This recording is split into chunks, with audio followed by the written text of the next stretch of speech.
Stand for the pledge of allegiance. Peter, could you lead us?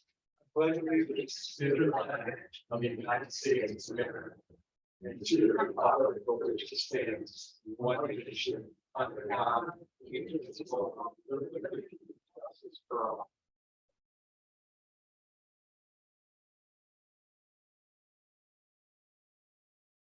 Well, it's an unusual meeting to start in that we have both the planning board and our village board together, so why not have an unusual video setup ultimately, but I think this is going to work. If somebody can confirm we have audio, it'd be great. So here's how we're going to do it. I'm going to officially bring in the village board meeting component of this by taking attendance or having the clerk take attendance as she may. Of course. Thank you. Just our board though, right? Yep, just our board. Trustee Fandesa? Here. I got going on. Trustee Cornels? Here. Trustee Baskin? Here. Trustee Raymond? Here. Mayor Rossi? Here. Rory, would you like to do honors for your report? Sure. We're going to introduce, just say we're here. Oh, okay. But you're going to open the meeting, then you have to open it first. I guess I do. There you go. Don't scare the lawyer. Okay. Calling this meeting to order, special meeting of the planning board in conjunction with the village board here today on August 1st. This planning board, gentlemen, Schmeiser McNamara, Scott Burlingame, and over here is Peter Martin. This thing is John Battenfield, who is somewhere on the coast of Maine, out of any reach of anything. So good for him. And I'm Rory O'Connell and Chuck. So I'm just going to remind all participants, because now of the distance of the microphone, we need to be good and loud and only one at a time, because it will be extremely tough for the purposes of minutes if we do not abide by that. We have everybody that is participating in the shots for those wondering at home, but we are doing a gallery view so that everybody is on your screen. We'll try to preserve the recording in the same manner when we upload it. We're going to move up the agenda items to the front of this real quickly here out of respect, for they should be pretty quick to dispense with. And so from the village board, can I get a motion to approve the purchase of 6 weighted crosswalk signs from Brent Elementary PTSA in the amount of $1,000? I make the motion. Trustee Cormos, I'll second. trustee Fandesa, any discussion? So this was flagged by the county, just so folks know, these are those crosswalk signs that essentially you can knock down, it'll pop back up and all that with good weighting at the bottom. They retail for about $320 or more each. They were offering with 200 and we got them for about 160 each. So thanks to them for playing the let's make a deal with us. All in favor? Aye. Opposed? Motion carries. And let me get to the second one here because I just lost my iPad for some weird reason. I can't imagine why. Technical assistant. Yes. I'll just go to something else. And Gina just joined. you can shut that off, thanks. I'm trying. You can't turn the volume all the way down.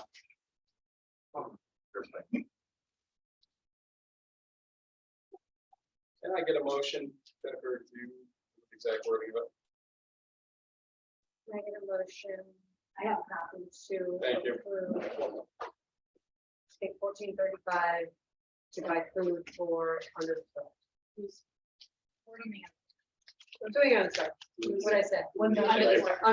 I keep saying dancing. Can I get a motion to authorize purchase of food totaling $1,413.25 for the Swimming Under the Stars event coming out of A 7550.4.9? I'll make the motion. Trustee Fandesa, trustee Raymond, discussion. All in favor? Aye. Opposed? Motion carries. Okay, that was the hard part, now the easy part. Over the last year, we've had obviously discussion about plan development district legislation. Rory and I had discussed this on a Facebook Live earlier today. For those who saw, we don't want to go too much into particulars because we want to get kind of down to the nuts and bolts of why we're here tonight, which is the workshop itself at the planning board. We are going to try to have a little bit of order here. Again, we've got to be very careful speaking over each other. I'm going to try to maintain some level of organization here so that we attack all of the different topics in a good time frame And also I want to tell folks that may be watching, I did put up a survey related to the PDD on my Facebook page earlier. So if you feel a little bored at home and want to take the survey on some of these topics, feel free to at the Mayor Frank Rossi, Ballston, New York Facebook page, and we'll keep that up beyond tonight in case you're here and want to take that. It's Google form, pretty simple to fill out. Everybody has been introduced with respect to the boards. I want to give Rory an opportunity, though, to give any of his opening thoughts as well here, so go right ahead. I would suggest that anyone who's not familiar with this process refer to the meeting of 7/11, where a presentation was given by Mike McNamara and myself regarding the planning board's decision on this piece of legislation, which was referred to us legally for review. It explains in depth what the planning process is and what we went through. It gives a number of specifics regarding the legislation proposed and thoughts on improving it and perhaps helping it. And we're delighted to be here in the spirit of cooperation and hopefully be able to help move this entire process forward in some meaningful fashion. I want to start with just an overall general discussion here about PDD approach versus a more limited overlay district approach. The reason why I want to raise this question or issue is because I think the planning board in some way, shapes, and forms did actually raise this, questioning the R1, R2 expansion in its entirety. And before we get into that one, can I just because unfortunately I'm not ceding the floor. I'm speaking, so I appreciate that. But let me finish speaking, and then you'll have an opportunity one at a time. So the question ultimately becomes a question of why the entirety of R1 and R2, if an overlay district can be simply made ultimately to only affect the properties that we know to be ripe for redevelopment. Is that possibly the more sensible way of handling the approach? Ben, do you have anything to discuss with respect to that? Or I have an intro comment that I'd like to read here, a statement. First of all, I'd like to thank the planning board for spending the time to work on this along with the village board. For people who aren't that familiar with a PDD, I just want to say what it is again. It's an area of land that's to be developed as a unified project. So this could be a group of structures or a single structure, but it's basically new zoning that replaces old zoning, or could be. So it's suited for large developments, and the plan for development is an independent freestanding zoning district. It does not correspond to existing base zoning in terms of lot size or bulk or type of book. Sorry, so I know some people have heard this before, but I don't think everybody has. So just to start square one, what is a PDD? So, base zoning deals with lot size and bulk and type of dwelling and density and lot coverage and required open space, design guidelines, things like that. The use of land in the zoning is unique for that specific piece of land. So the development plan for the PDD is approved by the board of trustees, not the planning. That's how PDDs work. So again, it stands for Plan Development District. So the district, specific district. And specifically, the village board writes the enabling legislation, and then that gives developers the opportunity to create a plan that is the actual PDD zoning.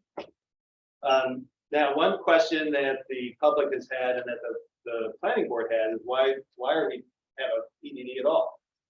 Why are we talking about this? And so just to talk a second about that, for the public and planning board are not sure why we're doing a PDD, we did put some more explanation in the revised next draft of the PDD to explain that. But basically, the village is facing, possibly for the first time in the last 50 years, the situation of having several particularly large parcels available for development at the same time, both in the heart of the village and in multiple building zones. So the large developments potentially in the work for the village include Angelica's and Ricketts, the former nursing home, and the latest is the county complex. This moment in time represents both great opportunity and challenge. For the large properties ready to be developed, our code does not allow the flexibility that developers will need, including building size and kinds of uses. The PDD gives them flexibility. However, with flexibility, we need guardrails to protect village character and quality of life. This PDD will protect village character while enabling developments to move forward. It has language that provides detailed guidelines for developers to promote high quality design. It is important that these detailed expectations are in writing. It puts the village, including the planning board, in a weak position to negotiate with the developer without support from the law. One way to understand the disagreement here is how to balance control over development. One side wants to put more control in the developer's hands, and the other side wants to have more control via safeguards written into the code. The PDD is a compromise from start to finish. Originally proposed by former Mayor Woolbright and others, it is temporary until updated zoning is created. It is optional for developers, and it balances the interests of developers with residents' interests, maintaining village character. The initial steps of the PDD, which will tell the developer if they are on the right track, do not require large expenditures of time and money. The PDD incorporates input from zoning and legal experts, developers, planning board, zoning board, the public, and language from the American Planning Association. This is the fourth public workshop on this PDD, and a draft has been on the village website for several months. This workshop will be the third formal opportunity for the planning board to provide input. The intent of the village board today, the village board majority today, was to discuss with the planning board and the public how to respond to the planning board's concerns. And the agenda's been expanded, and that's fine with me. I look forward to be an interesting conversation, but we do also want to talk about the ways we've thought about responding to planning board concerns that you expressed at the 7-Eleven presentation. And Liz is going to talk a little more about what those concerns are. Okay, but first I'm going to, no, excuse me, I'd like to say one thing, Ben. Yeah, you know, a statement. With respect to the changes we made, I sent 2 emails to Liz asking for some, I guess, responses to issues with that draft and further ambiguities it causes, et cetera. That's why we're using the original May version as the working version tonight, because there are many additional issues that got created. I would like to get back to the question at hand that we started with, that is on the agenda, and we're trying to keep some semblance of time management on this. Everything you read was an interesting read, but the thing you bring up is about the process, the compromise, the long debate, discussion, et cetera, that goes along with it. But you open this up to the entirety of the village, including putting R2 uses in R1 as basically a matter of right in a PDD. There's only a couple R1 or R2 properties that really are in need of this type of salvation from PDD because of the possibilities that they're miszoned if they run out of time for their current use. And that's happened to Maplewood Manor. My question ultimately is, why are we going to put this village through hell every time an R2 developer wants to put something into R1 and now has a mechanism by which to do it that involves the planning board and our board multiple times in terms of the things that we have to do with respect to meetings, discussions, votes, et cetera. I don't understand what the end game is to essentially make a PDD expand to the entirety of the village. So I really would like an answer to that question first and foremost, because I think a lot of people out there are wondering the same thing. Why is it necessary for the entire village? All right, so Liz has an answer to that. Okay. I'd like to go through my statements. First of all, thank you to the planning board for going through and providing us, some specific comments. The major issue from what we could determine from what you provided us was the issue of making the PDD mandatory, and that would be for projects that are 15,000 and over. And your point was that you thought that would discourage development. Frankly, our current code discouraged development. The reality is that no commercial development has occurred in 25 years. 2-family homes, 19 years, 3-family, 52 years since one's been built in this village, and apartments 27 years. Mohegan Hills was shorter, but that was a PDD. No, it was not. It's actually a separate zoning inside our code. It's actual zone code. Oh, okay, sorry.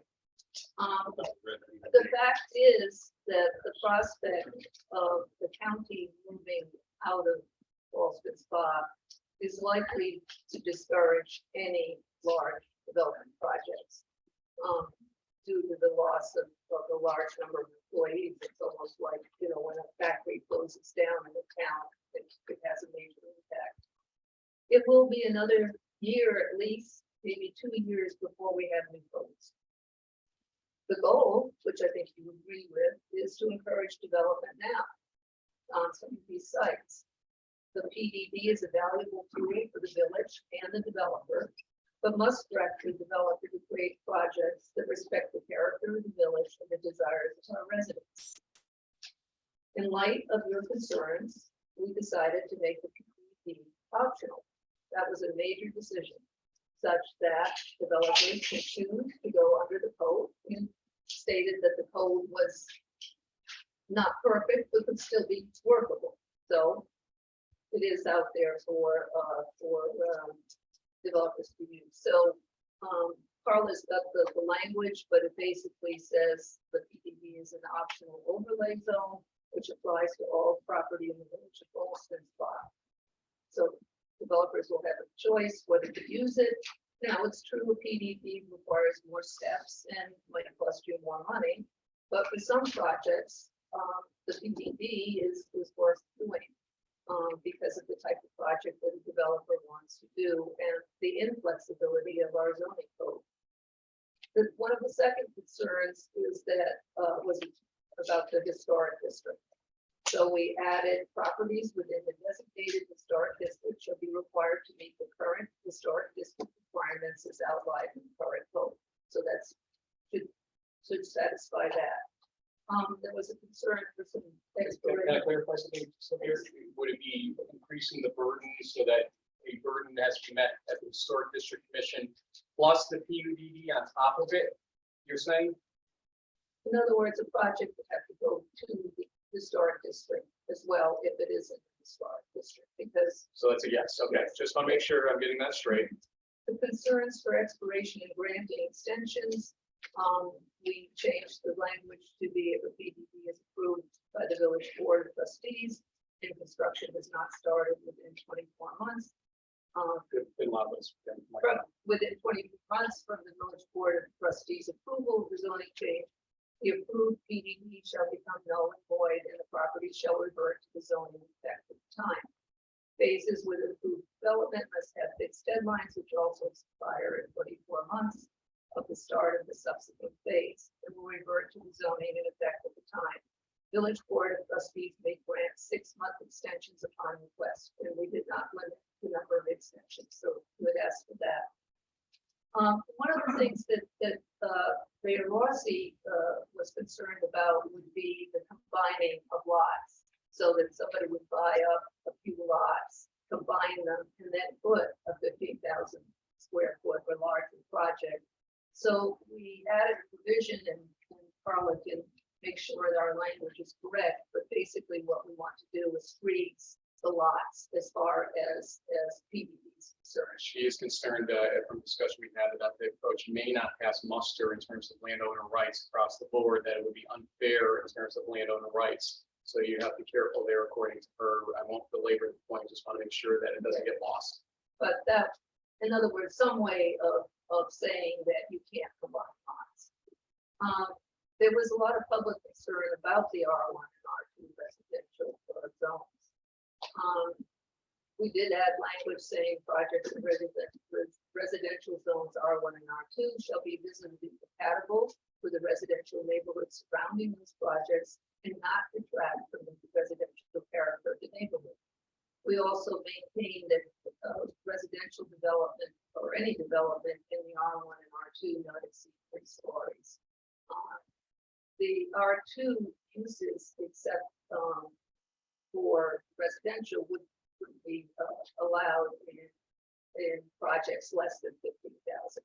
But you pointed out that projects in the county land and the nursing home land are R2. So, I mean, R and R1, and Not all of the county is. The Cornell Cooperative Building is R2. The rest of the campus is R1. but the main building and the nursing home are in our R1 district. So, if you grant them a special overlay zone or whatever, they, a developer could come and propose a use that is not in the current code. So It's not what? is not in the current code. In other words, the current code is single family homes.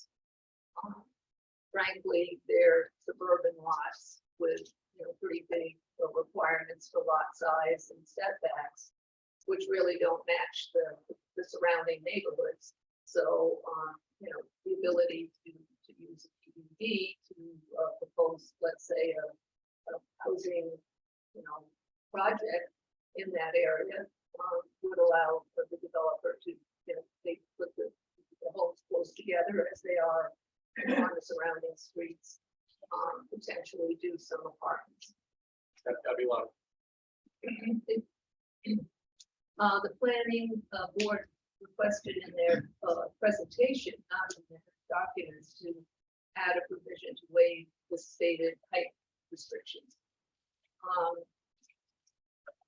In response to sort of an informal poll that we conducted in the last few days, we received a very strong response that residents and not just in that area, but in the residential areas do not want to go over 3 stories, and not over 4 stories in the business district. The business district is currently zoned for 4 stories.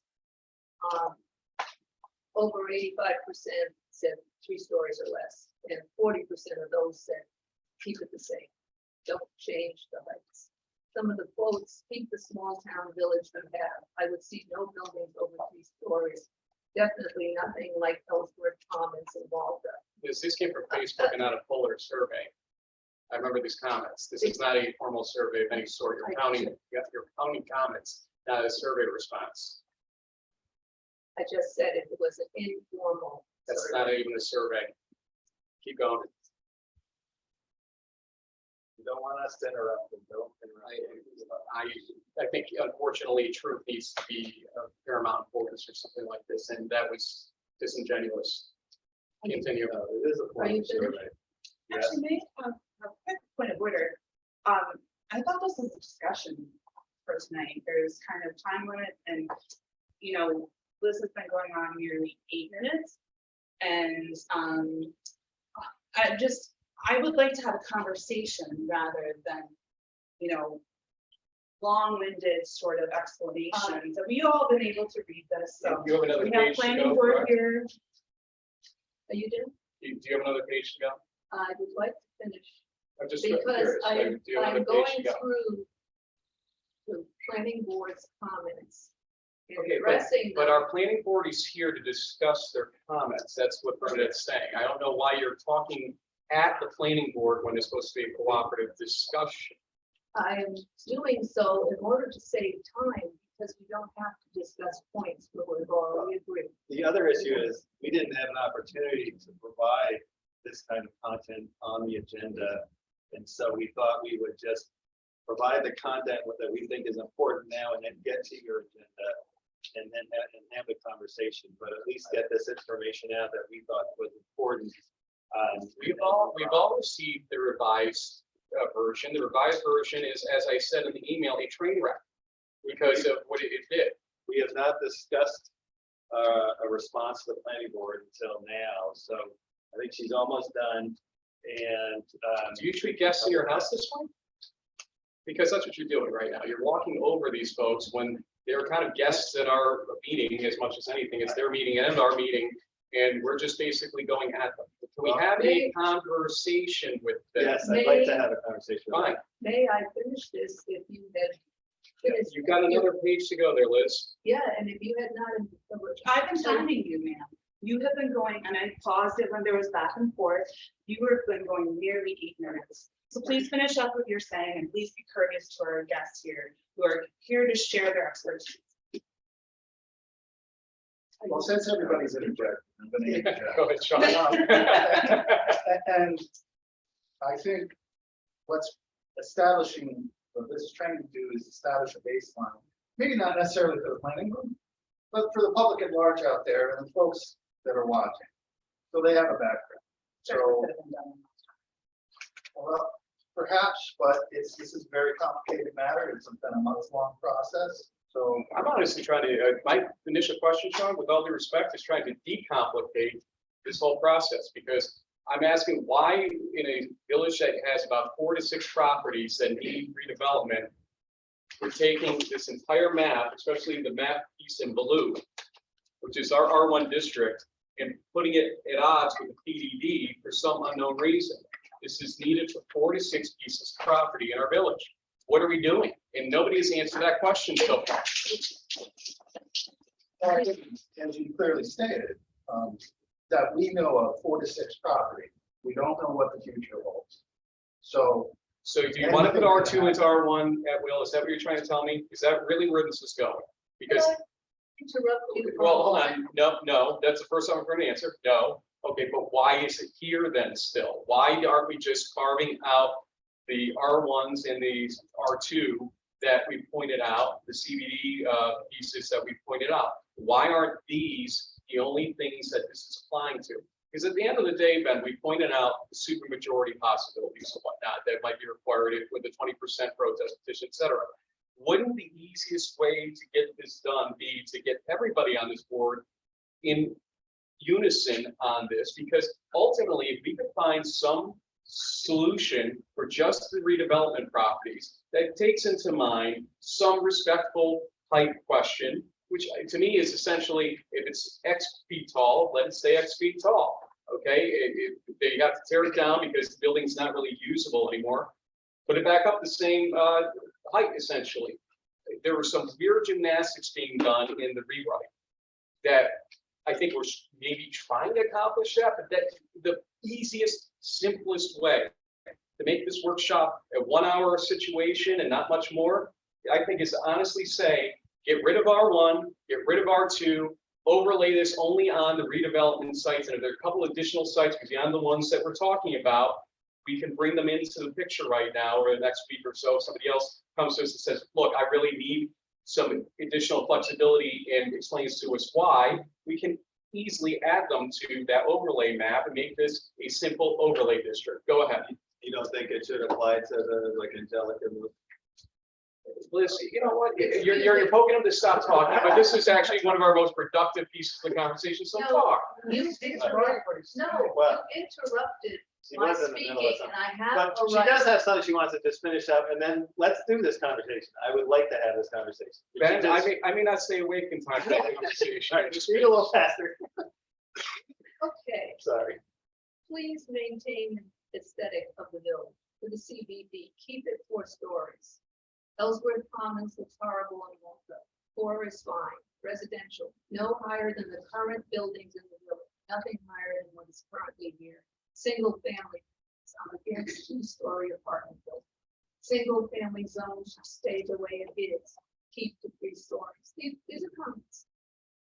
We're declining the planning board's request because keeping the CBD under the current code 4 stories and the residential districts no higher than 3 stories is important to maintain the village character. If you look at this village, it is tops 3 stories except for 1 tower and the back door. Again, I just will warn you that the current way you wrote the code states 42 feet. If there's an or where it probably doesn't belong, if that's what you intended. And it currently says 42 feet, which would be 4 stories in R1, et cetera. And then 56 feet with no delineation on number of floors. But for those that probably can guess, 56 feet is 5 stories in the central business district. That's the way it's currently written and was not revised in your revision from last week. I just have to call that to your attention. You wrote it that way. And I think any lawyer that looked at it didn't know what your intention was to make a change to it that would have fixed it that way. So for those that, like me, that have said you're proposing 4 stories and 5 stories, it's there. That's why we're saying it. Back to you. Proposing 4 stories and 3 stories, the extra height, which in the code currently, 3 stories is 40 feet. We put in a couple extra feet because of the current market likes tall ceilings. On the CBD, the current zoning is 4 stories, 50 feet. Now, if we want to push it back to those numbers, I'm fine with that. But It has stories and feet, both. So you can't do a 5-story building if it says 4 stories. So that's the point. Well, then, Okay. if that's what you want, put it in your code. That's what I'm saying. We It's will. not there. Okay, We can discuss. okay. In addition, we added back the early public neighborhood work session for the developer to provide information about the proposal and solicit feedback from the community. We felt that that was a very important step. It did add a little bit of time, but given the response we got from the public about height, et cetera, I think the developer should provide a proposal early on and for the public to see it and be able to comment. The last thing, which we did put in, and you know, we could discuss, I think it's an open discussion. One of the things that I've observed in going to zoning and planning, well, particularly zoning meetings, is that we have a lot of non-conforming properties. I think, you know, you, I think once quoted that something like 60% of the property is not conforming. And that's been, yeah, that's been what, how many years? 200. No, it's, That's how many years people have been building buildings here and they don't conform to the current code. Pre-existing, non-conforming. okay. So so many of those buildings have been here for that many years, you know, some 24, 50, except, well, at least since the last zoning code, which is 24 years. Those buildings, to do anything to those buildings, have to go to the zoning board. That is onerous. That has kept a lot of buildings from being improved. And now they're getting older and older and older. And, you know, I watched one fellow come in, he wanted to change the old wood floor to ceramic, to cement floor, and had to get approval for that. So maybe this is not the place for it, but I would like us to address that, because there's got to be some way to allow those properties, if it's been a 3-family in an R1 zone, or we have apartments in the R1 zone, are we going to make them go through, you know, the variance? They can't be somehow grandfathered such that they then become the use. Maybe that's through zoning, Right, but that's, you know, just respond to that. Just out of curiosity, it's a yes, just briefly. Yes, the answer is yes, Liz. It's not that big of a deal. And when you're talking about revised zoning, there are 3 of us in this room right now that started working on the zoning code over 2 years ago and spent many, many, many evenings working on it and revising it. And some trustees in this room told Larry Woolbright to stop that process. We had to have a different committee. So the delay in the revision on the zoning code is not due to the people that were working on that code, but due to yourself, and I don't know who the other trustees were that said, no, we can't have this committee of these people that know what they're talking about. We need to have a steering committee of 12 people that have been meeting for what, a year and a half, and we are no closer to any kind of zoning revisions, as far as I can see. Well, we're probably going to have zoning revisions from the comp plan in late 2023 to early 2024 done. I will say that's probably the time frame. Can't say for sure.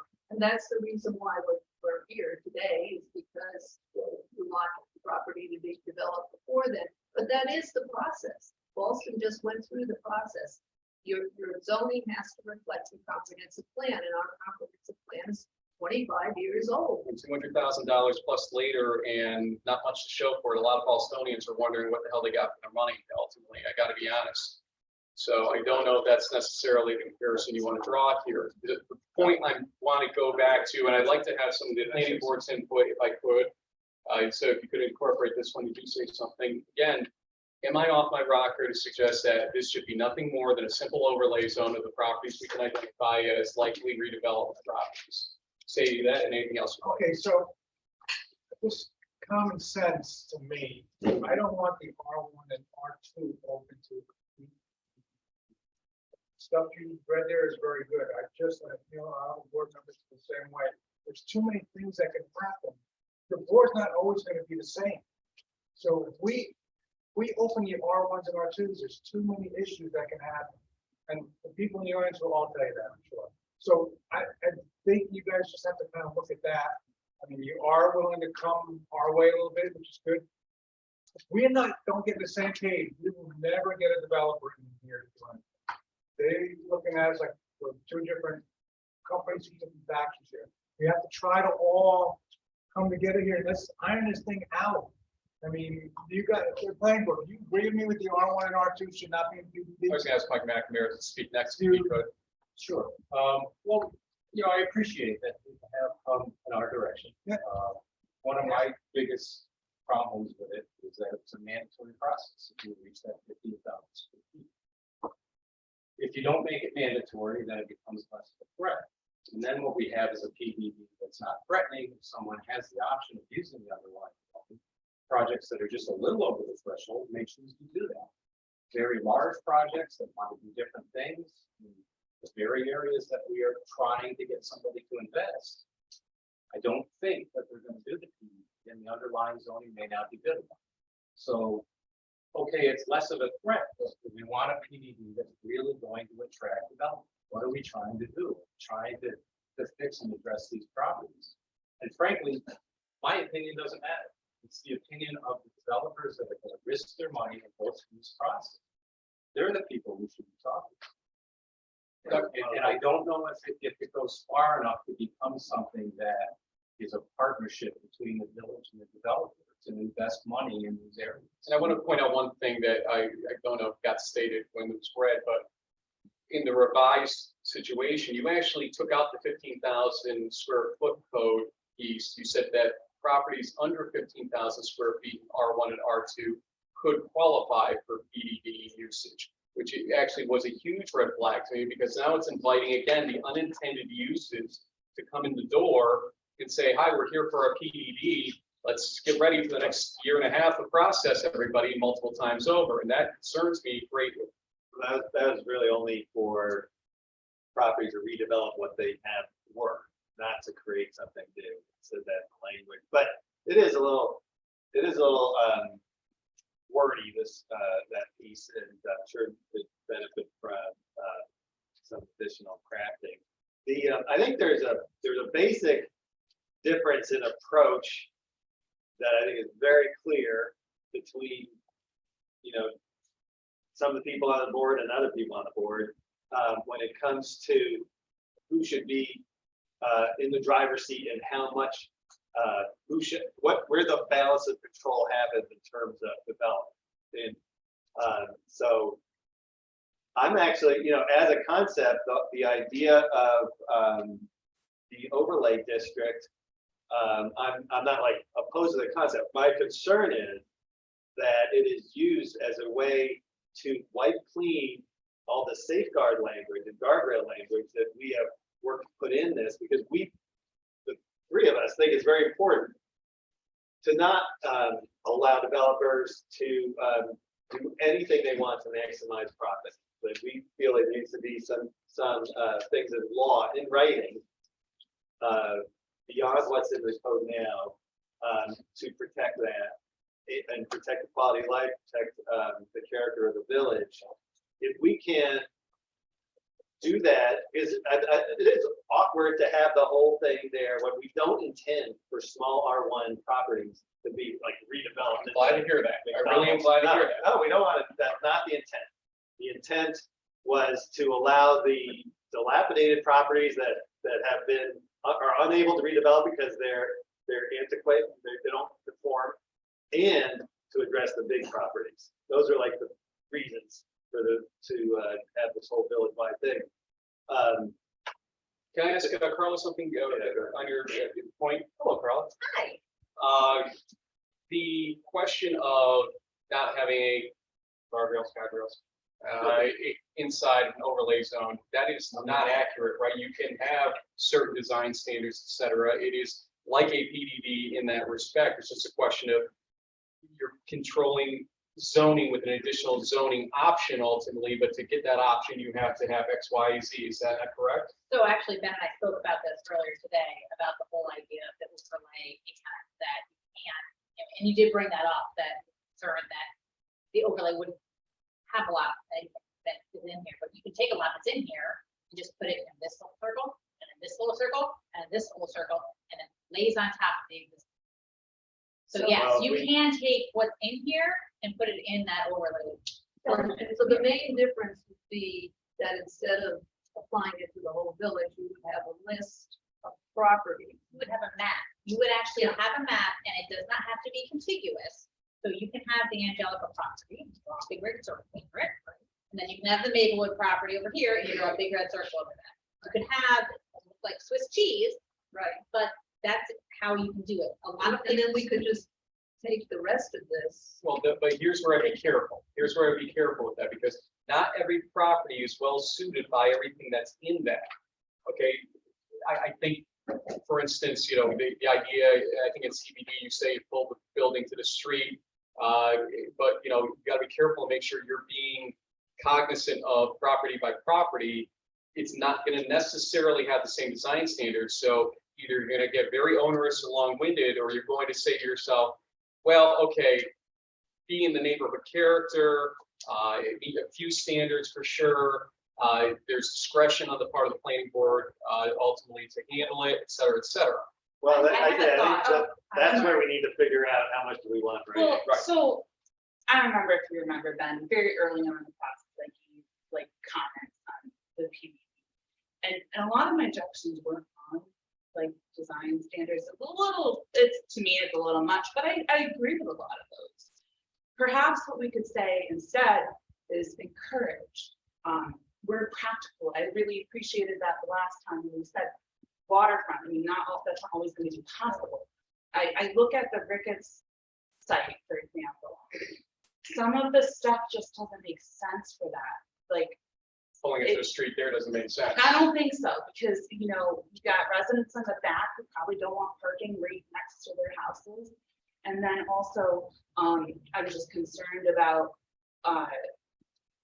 as a runner up there, and as somebody who's rode my bike up there, I'm a little concerned about over encouraging that kind of activity if it's not safe elsewhere around it, So I don't know if you are following what I'm saying, but I don't know that everything applies for every spot. That's true. I mean, You know what I Sean mean? actually went through, because we're trying to be responsive and he listened to what people are saying. And so Sean actually went through and said, all right, there's a number of places where we say have to or must or shall.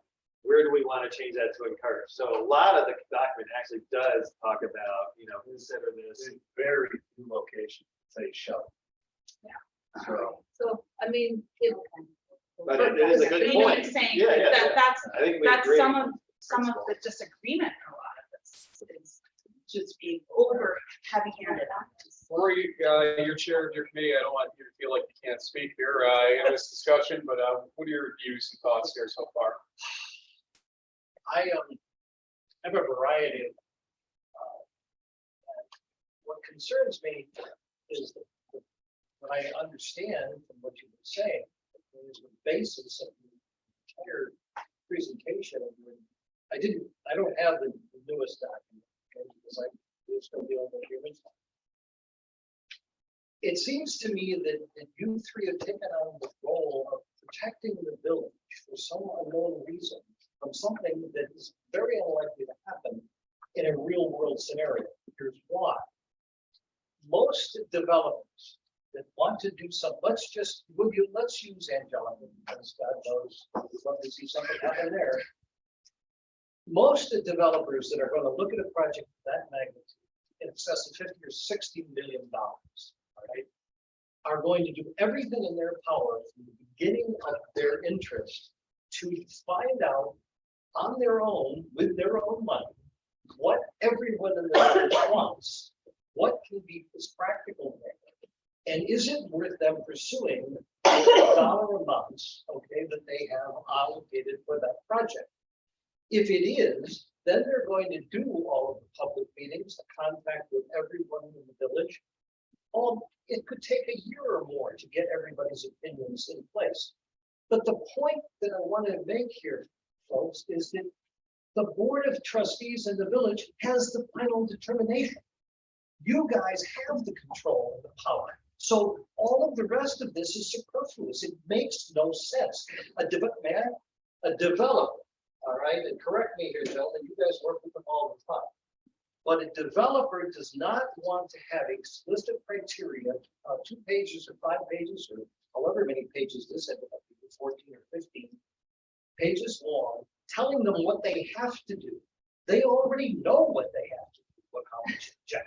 They don't need you. Don't laugh, Liz, because it's true. You have never done a development. You think you have. And you understand. May I finish, please? Just one at a time. Okay, all I'm saying is that I still do not understand the rationale behind the legislation.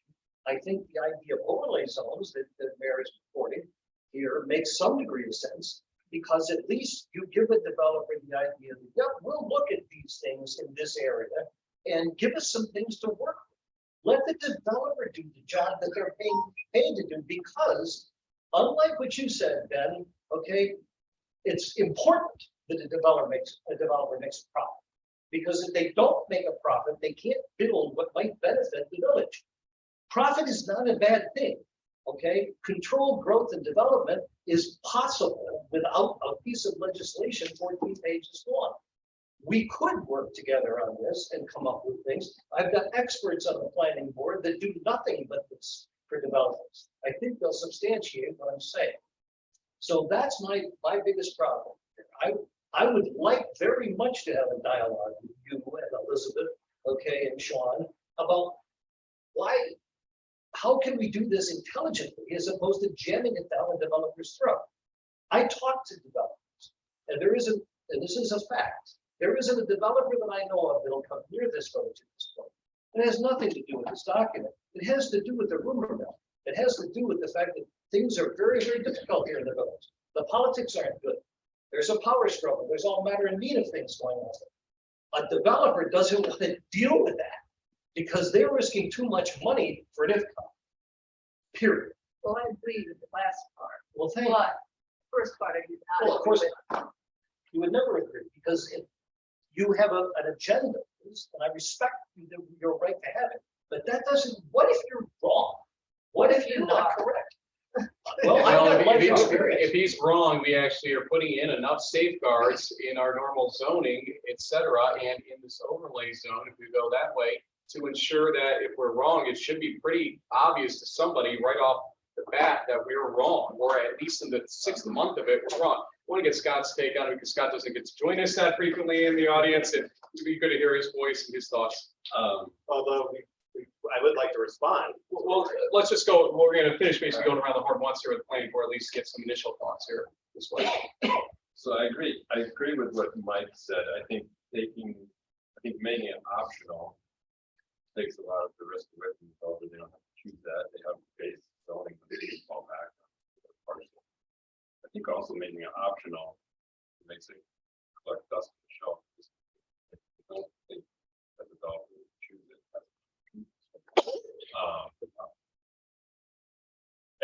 And I don't think that's a good thing that it overlays the entire district, and it's the PDD for the entire village. If nobody's going to use it, I think there are properties that can benefit from it. And if we have one that's collecting dust on the shelf that nobody chooses, I don't think that's beneficial. One of my earlier comments was why make this temporary? Why not take the time right now to write the PDD that you want to become part of the final zone?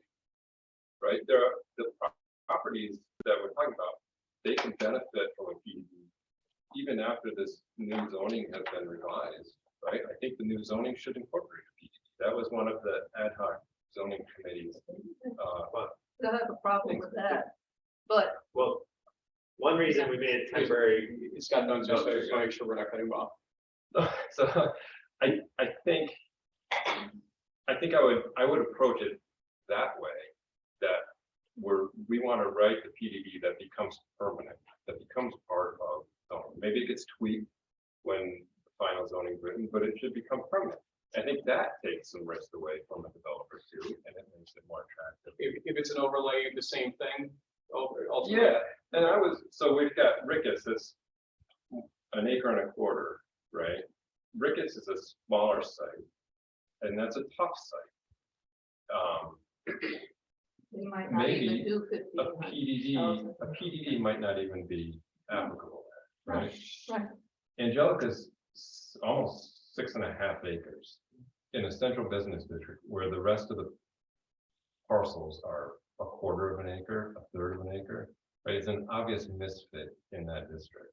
It needs something besides the base zoning. Well, the 15,000 square feet basically excludes 95 or whatever % of property. So that's why So my we put it on the whole village, assuming that with that threshold, there will only be a handful. One of the problems I have with Rory's suggestion is that, Or you might want to finish? okay, go ahead. All right, we've got Maplewood, 15, almost 16 acres, right, in a R1 district, right? That would make somebody a really nice single family house. How many buildings are 6.25 acres, right? The same story. They're in R1. That's the R1 parcel. They need something. They need something that's attractive. And Assuming they move. assuming they move to the county. And we don't know if they will, Right. again. And I don't think this is it. I don't think this attracts. Well, the thing is, you said you gave your comments and we've addressed just about every single one of them, except for the height, which I think is a very sensitive issue for most residents, particularly those in the R1 district. But the thing is if we do districts, then we're gonna customize it for this one. And you're talking another year of work. Whereas you did not, the planning board, make any comments about the details, which, all the requirements, the criteria, the whole thing. Go ahead, Scott. And so, Well, the we citing, We made it very clear, we didn't want the R1 and R2 no, for the whole village. I'm talking about this section, the building citing, the building proportion and scale, the building facades, the entrances, the I'm gonna signage. suggest time out for a second on that stuff.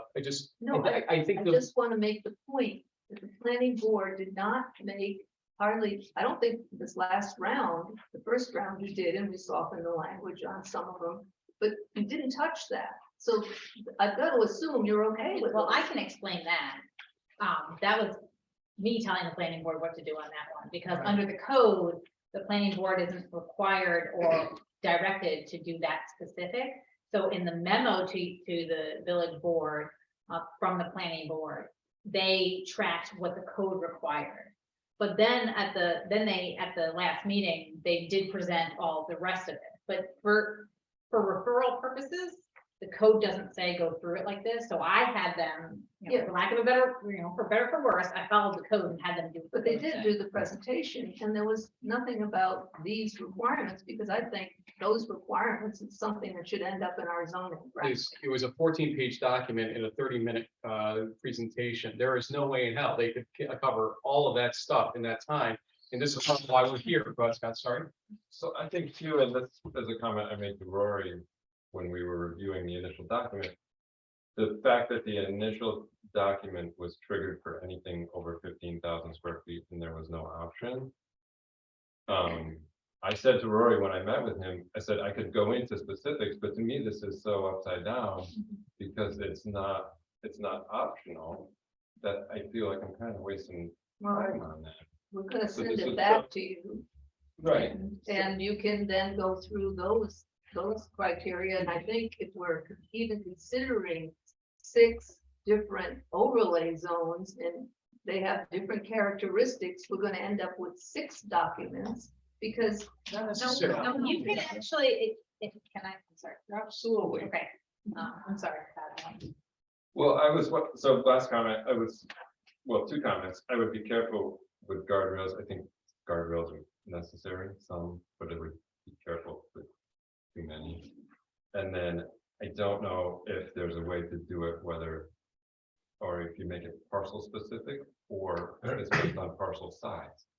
So once you're over 2 acres, then you can do a PDD. There's some stuff in here that it just doesn't make sense for a smaller site. You prefer guide rails to guardrails?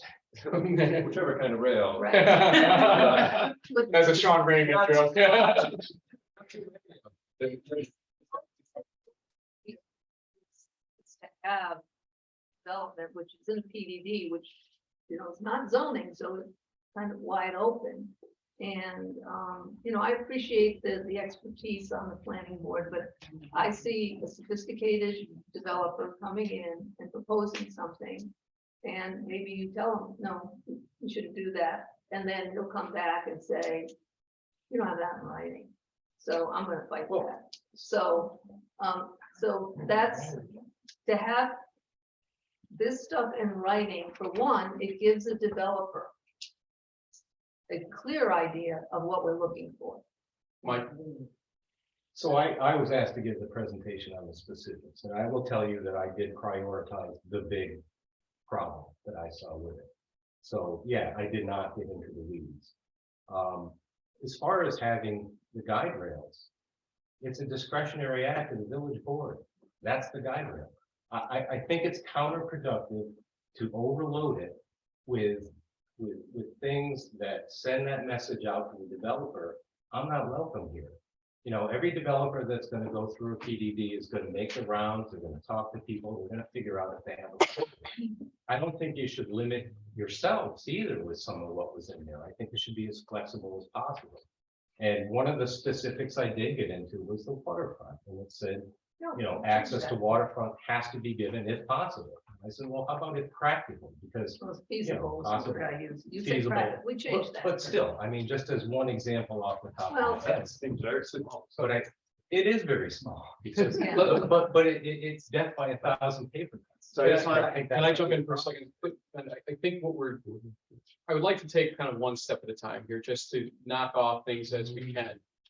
Are we somewhat in agreement that perhaps shrinking this down to more of an overlay zone, overlay district, or overlay map, however you want to look at it, is the preferred method compared to this entirety of this blue map essentially getting included? Are we kind of in there? And Sean, you haven't said much, so I'm gonna go to you first. Sean, I want, Sean, to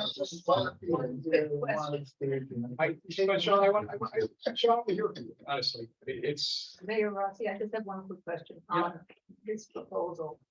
Is the PDD therefore mandatory for that property? it's an overlay district, which basically says you would qualify under any zoning that piece of property would normally qualify for, either the existing zoning or the overlay district ultimately. It's just like in commercial, you have a bunch of X's or check marks in your bulk zone. So no, you're not mandatory. No, it's not mandatory. It's not mandatory. No, No, you have the option of the underlying zoning. Okay. Or No, I the just wanted to overlay. clarify that. You can do both. You can So make it is that, mandatory. how do So you get for- around for- that not being spot zoning? not being spot Not zone. spot zoning, because it's not, yeah. It's not a single property. We are defining it as, we're defining this as properties ripe for redevelopment in the village, essentially. So it is not spot zoning in that sense, correct? Because it's not mandatory. It's not mandatory and it's not scoped on just one parcel, Well, in a way, each one is a district. A spot. but the It's like a unified legal category. term, it's not spot, if it was spot zoning, I could have ended this a long time ago. But it's not spot zoning. But it's. Want to reconsider? No, it's not, but I mean, what's your thought now hearing those answers? What do you think? I'm not opposed to an overlay district, but again, the certain things that I would want to see if we did create that is I still want guide rails. I want guidance because I think a developer knowing ahead of time what people are looking for just saves time. And How about calling guidelines? guidelines, guidance, however you want. Well, some of them are. Which would say, it Yeah. to me, and this is why I say it this way, Sean, it's not absolute mandatory, as Mike says, you still retain discretion at the end of the day. But what it does is say, if you're gonna go beyond this guideline or guidance, you're gonna have to show a damn good reason to do it, because we're not gonna approve it probably in 90% of the cases unless. Right. Well, I think there might be some things in here that we would want to be hard to pass. Yeah, I don't Such think- as I don't think everything compatibility could be with the surrounding encouraged or properties. should. But that's in your comprehensive plan as it exists. That's always gonna be there, Liz, no matter what. Well, this is just a fundamental difference between our approaches, is we feel like there should be more requirements, not just guidelines in writing. And other people are like, we trust developers, we're gonna work it out. And so I'm skeptical of that approach. I think, I'm not a professional developer, but I am a resident and I've done a lot of activism around this. And I think my view is there needs to be requirements in writing, some requirements. Maybe this is not the right balance, but I am not comfortable with a trustee approach. I do, so I'm sorry to play, Let me just, Kind of- let me oh, just sure. finish. There's one thing I want to say. The reason this is temporary is because we knew there was a comprehensive planning process happening. And we didn't want to preempt that and say, we're going to put in zoning, even though we know this is happening with, comprehensive plan and followed by zoning. So we wanted to make it clear that this is a bridge between, and it could, that's why Carl put in, if necessary, like that phrase, like, okay, it could continue if the board wanted to, but the intention was not to make this permanent, to wait for the comprehensive plan to tell us how they want to develop, and then for the zoning to take place. So that's why it was temporary. I also, just to respond, I don't know that we know that this would gather dust on a shelf. It does provide, this PDD, even if it's optional, provides additional flexibility and size increases. Even though the requirements, the developer will do the calculations and see if it's worth their while or not. And it would be interesting to see if this was in law and is optional, if any developer go for it. I wouldn't guarantee that they wouldn't. But your last iteration said that R1 and R2 had to be only residential uses, which I told you is not interchangeable with the words R1 and R2. Right. It was only residential uses and had to be following the historic footprint and historic height. Excuse me, hold on. The historic footprint and the historic height in terms of any redevelopment done in the R1 and R2. That R1 and R2 properties could use it. Well, again, I'm saying you may I have could- intended something else, but let me tell you what yours Well, text we have said. it right here. We can read it to you. If that was for properties under 15,000. That's not how I read them, because It says. it's right in there. I'm aware it's not how it reads. Well, Well, anyway. It's not saying that for was- these properties or that something was like that.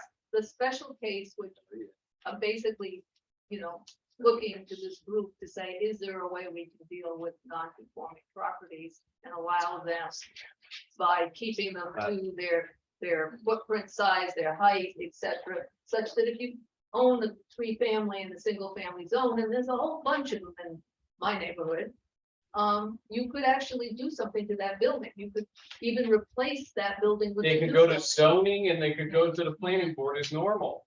Well, let's say I they don't just think- bought the property. Right? I don't think that, a PDD, is historically used for fixing pre-existing non-conforming law. No, That's fine.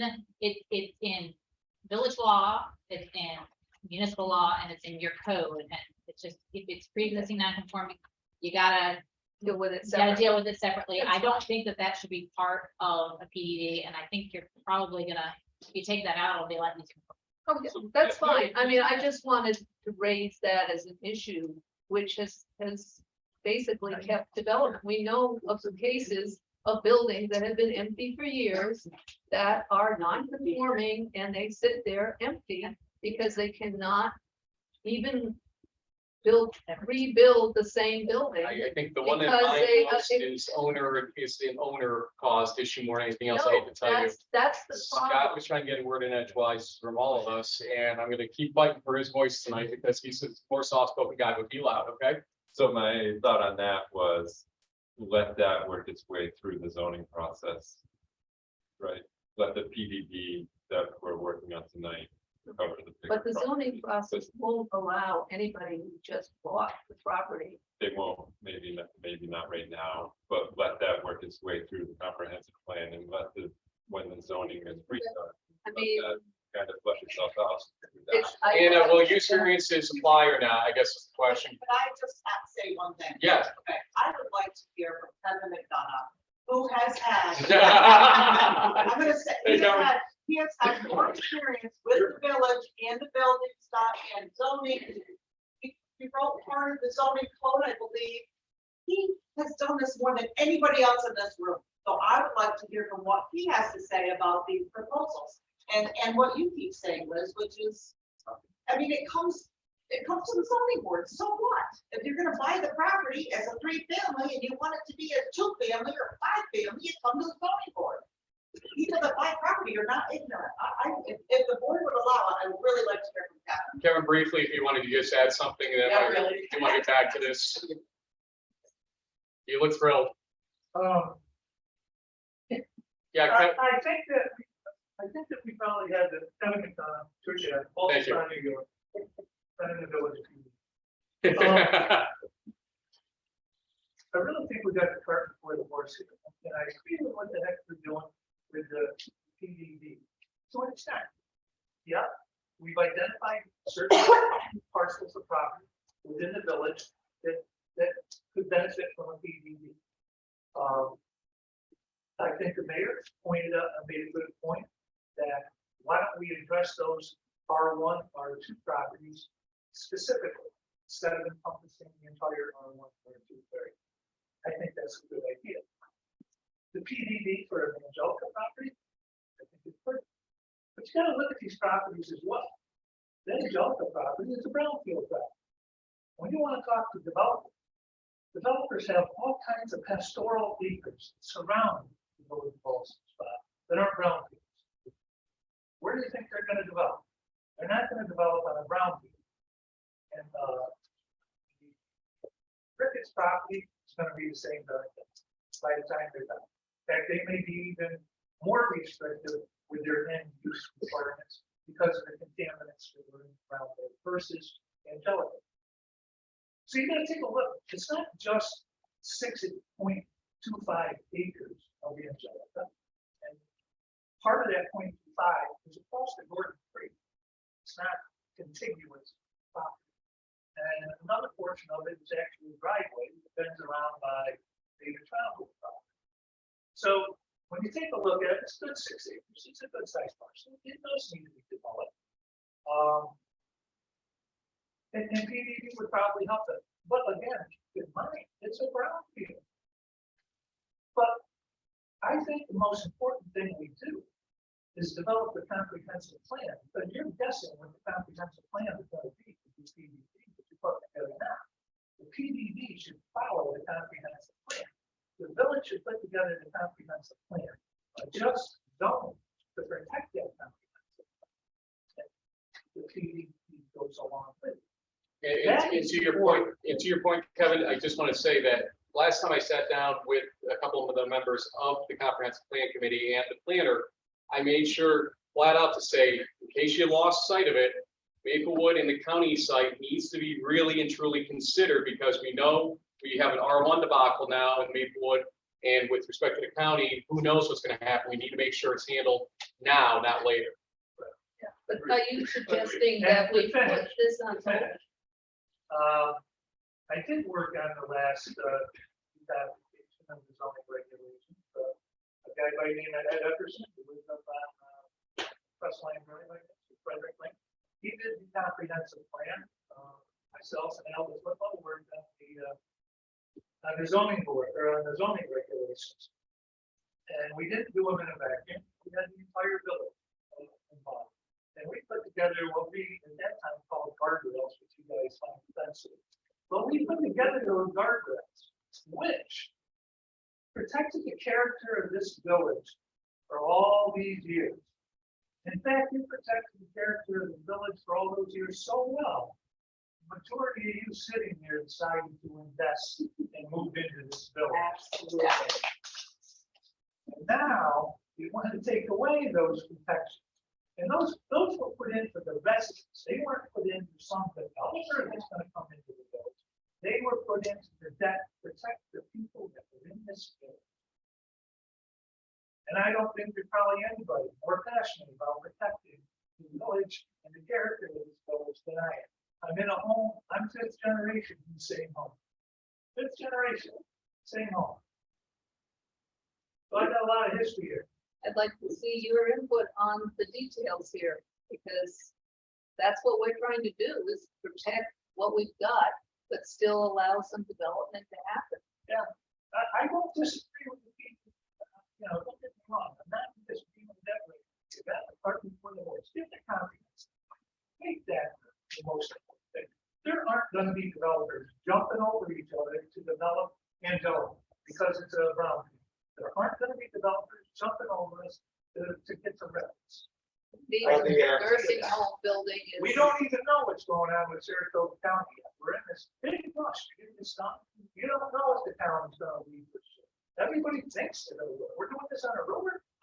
That would be for years. Well, we were given reason to believe that some of these projects were in the process of beginning their development, Is so. there an application anyway? No, Sat down with the planning board anyway? but that was the impetus for saying, oh, the comprehensive plan is gonna be 2 years away. And so let's put something in, like, Let's often, talk about that. Part of this was to protect the village during the writing of the comprehensive plan and the zoning regulations. I'll shut up. You're fine. It's not a 3-minute issue. Finish up. So, yeah. So, I'm gonna use the other stick. So, she threw me under the bus. You got questions? So,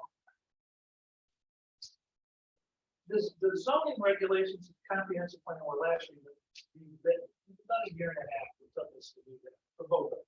And they're not perfect by any stretch of the imagination. In fact, I was against part of the zoning regulations when they were passed. I was part of the guy that wrote it. By the time they went to the engineers and the consulting firm and came back, but there was a compromise.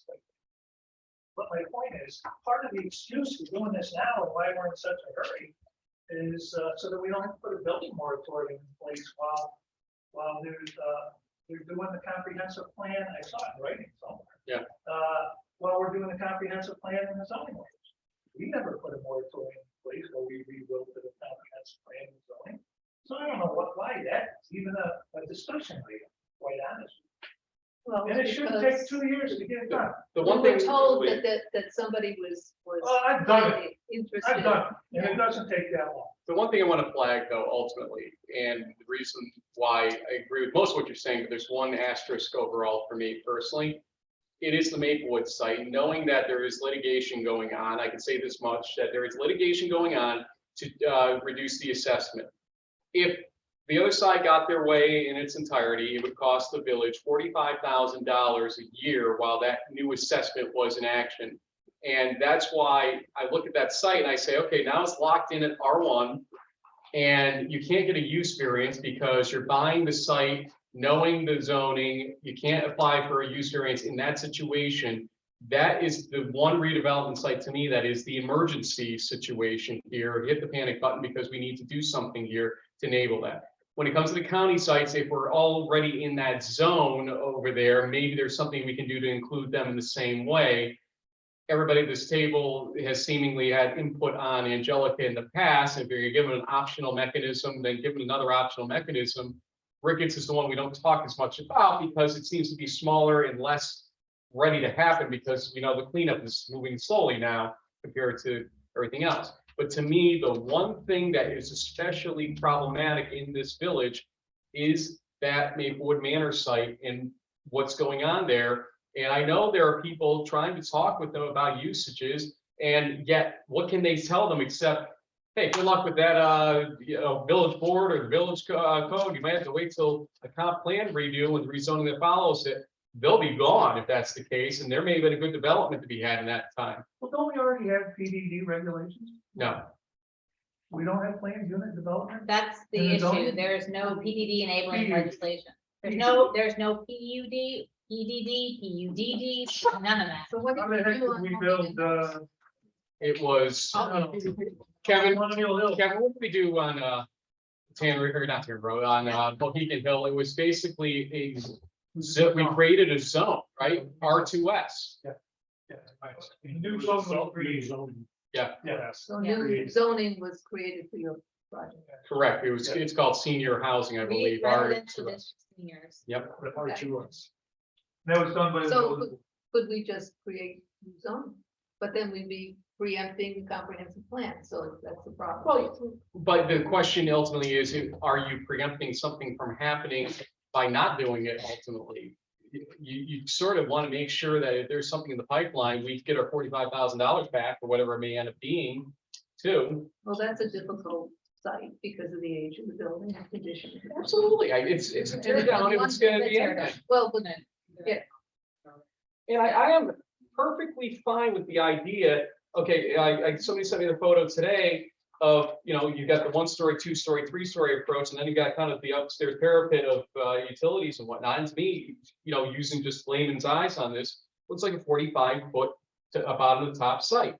If somebody comes in with something that's 45 feet tall or something in that vicinity at least, why are we going to say no to that if it's a good development? once it's 3 stories, I think most residents would say fine, but what they don't want is anything taller than that. But So- it so could be a if it- 4-story technically at that height. That's the thing. Well, It could. technically, but you, at least in our current code, we stipulate both the number of stories and the height. So, Understood, but generally in our current code, I would say that those numbers reflect each other correctly in terms of realities of what this number of floors and this number of feet represent. you can go back to those numbers. If I can just talk to them about Maplewood for 1 second. Go ahead. Everybody seems to be afraid of this R1 classification. Over on Pleasant Ave, there was a lumber yard. Funston Lumber.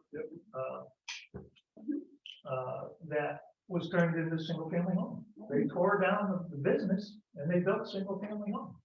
By keeping that R1 distinction, Liz Cornhouse built a single family home. And she now has a neighbor building a single family home. Her son. I know. Hey, And across the street from me is an empty lot. They're covering them alone, separate from his house. They're building a single family home. People want to come here and live here. And Understood. developers, so I wouldn't be afraid of that R1 designation. I also know what the asking price and what some of the turnaways have been on that property so far, as you can Well- imagine, and I don't think that's gonna be what the current owner is going to allow it to sell for to justify ultimately either. That's the other issue. Yeah. that's his issue, not ours. Can we get back to the question? Which was, can we explore, like, it sounds like we're open to the idea of overlays. Can we, I mean, we spent more than 10 minutes on that section. Yeah. Sorry to be that person, but let's You're keep more than moving forward. welcome.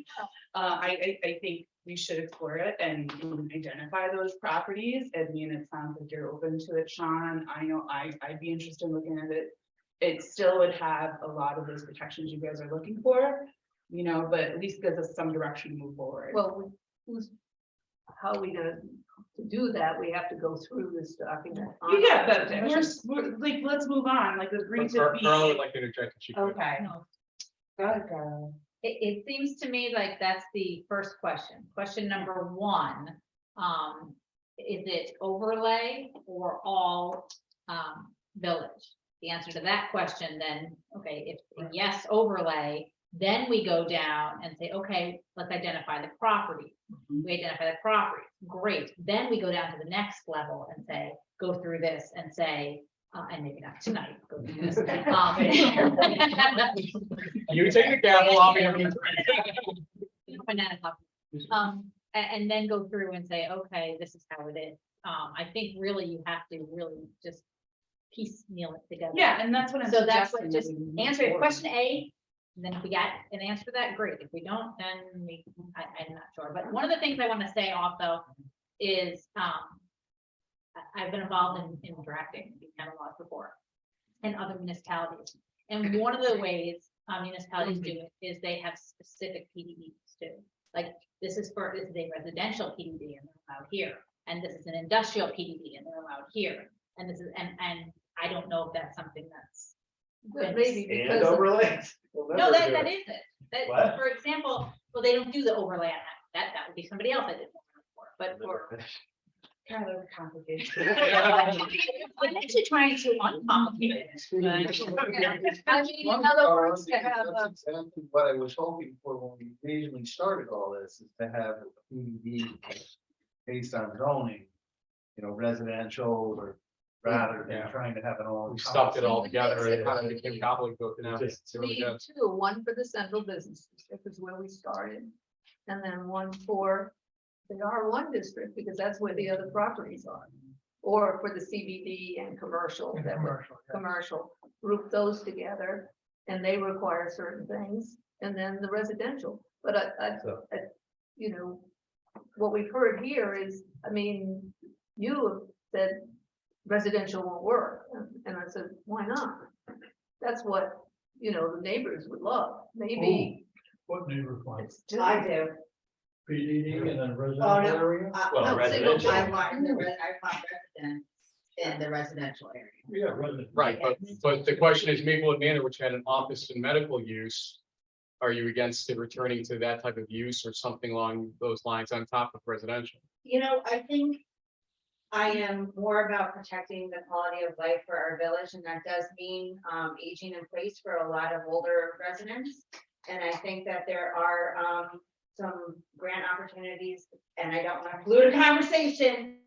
But residents, and I think it needs to be evaluated for walkable communities. But then especially for the other children. question is if the county site's included in it and it's full of offices currently, then are you comfortable saying no offices in that? And it's a bit more residential, 3-story residential ultimately, because that's what the only option would become. It's an R1. Well, I think. Well, would it need to be included in that overlay? Like, could that, like master be the line? I mean, I think those two properties are different. I mean, Yeah. the nursing home property is surrounded 100% by residential and could become a Except for the great, county stuff. It's right there. well, It's right there. it's Yeah. across the street. I mean, And that can be contiguous. beneficial. Contiguous is, Let this gentleman speak to it. If I can. Hold on, I gotta talk for 1 sec. Name and address from you. Megan Franz, Ballston Ave, Number on the Ballston Ave? 40. Thank you, just for Yeah. record purposes. Now you name and address. Richard Annis, 77 West High Street. Thanks, Rich. Falls. Go ahead. So you're trying to create one for all 3 of these properties overlays? Or 4 possibly, or 2, or however you want to look at it. You can't do one specific for each, because it's just each property just seems so different, and Angelica, you should just make a park. Well, once upon a time, Angelica, in the days of Sean Raymond and Noah Shaw, they added zoning approval to that property, if I remember correctly. I can't remember if you changed what the zone included or if you changed what the zoning of the property itself was. I you thought we expanded the zoning CBD. was, which it was originally industrial. Protect the CBD. Yeah. For which property? So Angelica. Angelica, Now- That's another, they're all 3 of those. Now, let me caution everybody, back when, I thought that was actually an example of spot zoning that never came back to bite us because it was an individualized rezone that was done sort of on the own volition of the village. And so that was always a dangerous one, but nobody objected in the time allowed and yada, Yeah, yada, I yada. believe the rationale was that it was basically surrounded by CBD, so that it was an isolated piece of industrial. It didn't seem appropriate being surrounded by CBD. Well, and to add to that, Sean, the other, I believe, was brought up, concern that it was industrial, so maybe there could be an asphalt plant or some such thing placed there. Distribution warehouse. Concern. Yeah, well, yeah, please build it in Phillipsville and Amazon. But I think you will have to, if you're going to do separate districts, we can create one for the CBD. Because those properties are pretty much similar in their nature. One for the nursing home site and then one for the county, or maybe include the county and the CBD commercial district, because it really is. But I think you could unify these honestly into one and basically become religious to the idea that if a height was a height, then you're allowed that height ultimately. For instance, as number one, if you want to go beyond that height, you have to do something to prove it or give some kind of public benefit back or something along those lines. No, I still want the distinction of height to be for downtown versus residential. Understood, but again, if something is well screened and currently 45 feet tall, and it's going to allow that thing to get rebuilt and assessed properly again, I don't see what that one property's challenges are compared to, let's say, Angelica, that doesn't have the same access and ability and screening, et cetera, et cetera, et cetera. Well, The devil's in the details. It is, yeah. absolutely. And I think residents have been stated, at least the ones we've. But in regards to the historical perspective, I'm sorry, but I mean, if you have 2 stories of 11-foot ceilings, you know what I'm saying? Like, if we designate and want historical buildings to emulate what's around them, you know, in the village. Right, but the infirmary is not a historical building in any sense of the architecture of it. It's kind of not anything like what we've got around us, and not necessarily in a good way, I gotta be honest. That's not a pretty, On the Sorry. master? no, the infirmary itself. No, that's but what you're gonna he's be talking backing up about. to the McMaster backyards, and you're also backing up to Ballston Ave homes. Right, and my point to you is that that building is not consistent with what's on McMaster currently, right? Yeah. Right, Oh, I that's the understand idea. that it needs to be Yeah. raised, and I That's totally the idea, understand that you could build a very attractive residential community that would be single-family homes about the same distance apart as they are on McMaster, you know, that area. May I get back to our question? And Yeah, overlay. I think we have landed, if I'm able to speak for the board, on an overlay approach at the very least, that we can define a little bit better amongst ourselves with the input from the planning board so far. Guys, Okay with that. Gina? No. Go ahead. Yeah, I'm okay with that. It just, again, I want to be, I just repeat myself, you know, need some requirements. Right. Not just, But let's stick on what the topic that she raised, overlay zone to start. Now, the question is, to what degree do we want to spike this up? I think this is my recommendation for process here. I think we're never going to reach any kind of consensus in spoken word right now on location or size and criteria specifically. I think we probably need to take that offline amongst ourselves. I think, or design standards and requirements too. I think the thing that scared a lot of people planning board wise was the procedure or length of procedure for any approval process or how it's going to work as an overlay district ultimately to make sure that it's not too onerous, but gives sufficient public input and board input ultimately. I would like to hear ideas from the planning board on their thoughts because they will in one way or another be in that process because PDD or overlay zone or whatever, it's going to be there. So I'll start, Mike. What are your thoughts on how the process would work or should work in something like this? No, I don't know that I'm able to give you anything. I have to kind of think about it. I mean, there's a list of what the applicant should prepare in a concept plan. I don't, you know, you can look through it and see if there's something that. Just is a new on- one. yeah, but. No, there's been no changes. This in stuff is that pretty section. similar. And, you know, the only thing that we added was that neighborhood work session, which I feel particularly for these large projects that could change the character of that location. You should get early public feedback. I mean, it makes sense because then, I'll tell you, I worked on PDD for Baptist Health System.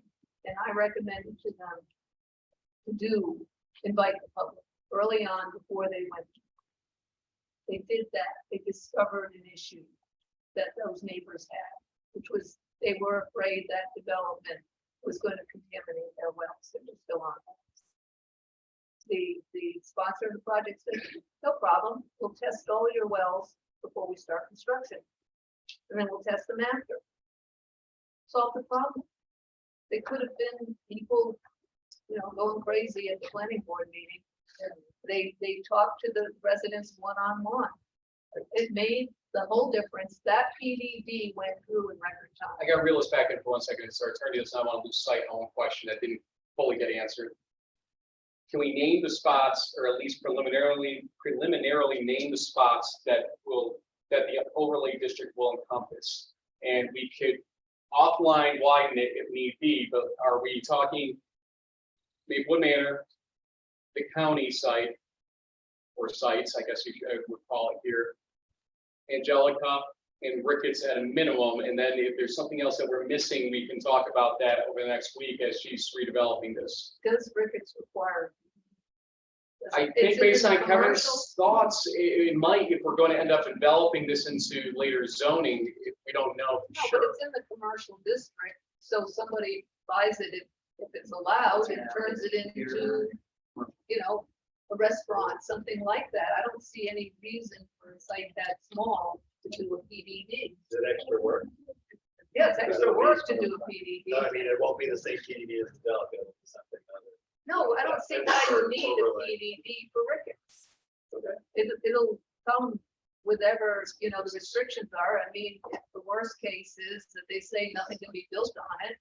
And, you know, they turn it over to the county, or maybe we take it, it becomes a park. It's commercial, but not CBD, if I remember correctly. Is commercial only 2-story limitation, or is it 3? Still, that Okay, somebody check for me. Thank you. That site is next, backs right up to homes. I don't think the neighbors are particularly gonna be interested in most. All the other commercial development along there is under 2 But stories. prior use was higher than a 2-story use for that sign was, wasn't it? I think it was high. No, it was not high. I think it was 2 stories, but it had like a roof-way. Yeah. So I don't see any reason to put PDD on that property Or overlay. or overlay. I think we're talking major. Let's keep that as an open question to discuss amongst ourselves. Let's do a little more research on a couple of things with respect to it this week. Now, sorry, David. Yeah, go ahead. Okay. Yeah. Mr. McDonough brought up the fact that maybe for the R1, R2, an overlay district makes sense, but we originally started with a PDD for CBD areas. So should we maintain a PDD for CBD? Overlay. Well, Do you want to widen it to more CBD properties? Is that what you're saying? well, no, not necessarily, Okay. but I mean, there is the potential that not just Angelica's could theoretically. Well, I would say it's incumbent on us to maybe reach out to developers or owners of properties that we know of in that zone to say, do they need something beyond current zoning to get themselves developed, but understand there are going to be guardrails I can, on this process. What you call Protections. it, guidance. Guidance. I like the guidance, That's not I it for can, me. I can see, but you get the point. given the current market environment, you know, there's only gonna be so much retail we can support. Right now, we've got all full retail, but Ron Murphy's gonna open up something. And you saw what happened over at Ellsworth Commons. I mean, when that thing get built. Ellsworth Commons was a disaster because at a 55-mile-per-hour speed limit too long in front of it and just never had the ability to grow. It really didn't. And it But got a bad name. still, it had too much retail, and that I've heard from developers where that they find too restrictive, because why can't you put an office in there? You know, a doctor's office, a lawyer's practice, an accountant, So are you saying what, a PDD for CBD?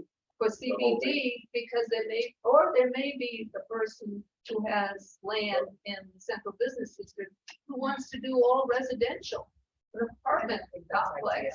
I just can't name enough central business district properties that need this additional ability or can't fall under current rules to justify expanding it to the entire CBD. Well, that was the original plan. I think it's okay to be conservative in our ambition because we do have this comprehensive plan coming. That's the thing, yes. Like it's, you know, given how long this is gonna take, and we're the high risk areas, so to speak, high benefit, high risk. And so, you know, we don't have to But it's solve every optional. problem. Those properties can take it or leave it. Right, but Does it have to be optional? I don't necessarily I think we need to give too many options out there unless somebody really says to us, look, I need that option. And that's what I'm saying, let's start with the baseline of the properties I had listed, and amongst ourselves, if we know the owners of the other properties, say, do you need this? Do you want to be included in it? If it's a yes, then we'd be foolish not to. If it's a no, then you know what? We're somewhat protected, or we have an expectation value of what's gonna happen. I mean, what is it saying? Don't bother with rickets. I mean, maybe we don't bother with rickets. So we can't ask the owner in this case, because obviously there's a problem in that situation. But let's study rickets better as what the history has been, what the height was and everything else, make sure we're not missing something in the usage there. Kevin, Sorry. Hey, just a quick suggestion. If you consider a PDD for either rickets or Angelica or any other known brownfield, you ought to consider an environmental portion of the component. Well, what we did here is we looked at what was already under site plan review and then added the additional. So that's already, that's already. The New York State puts restrictions on what will go.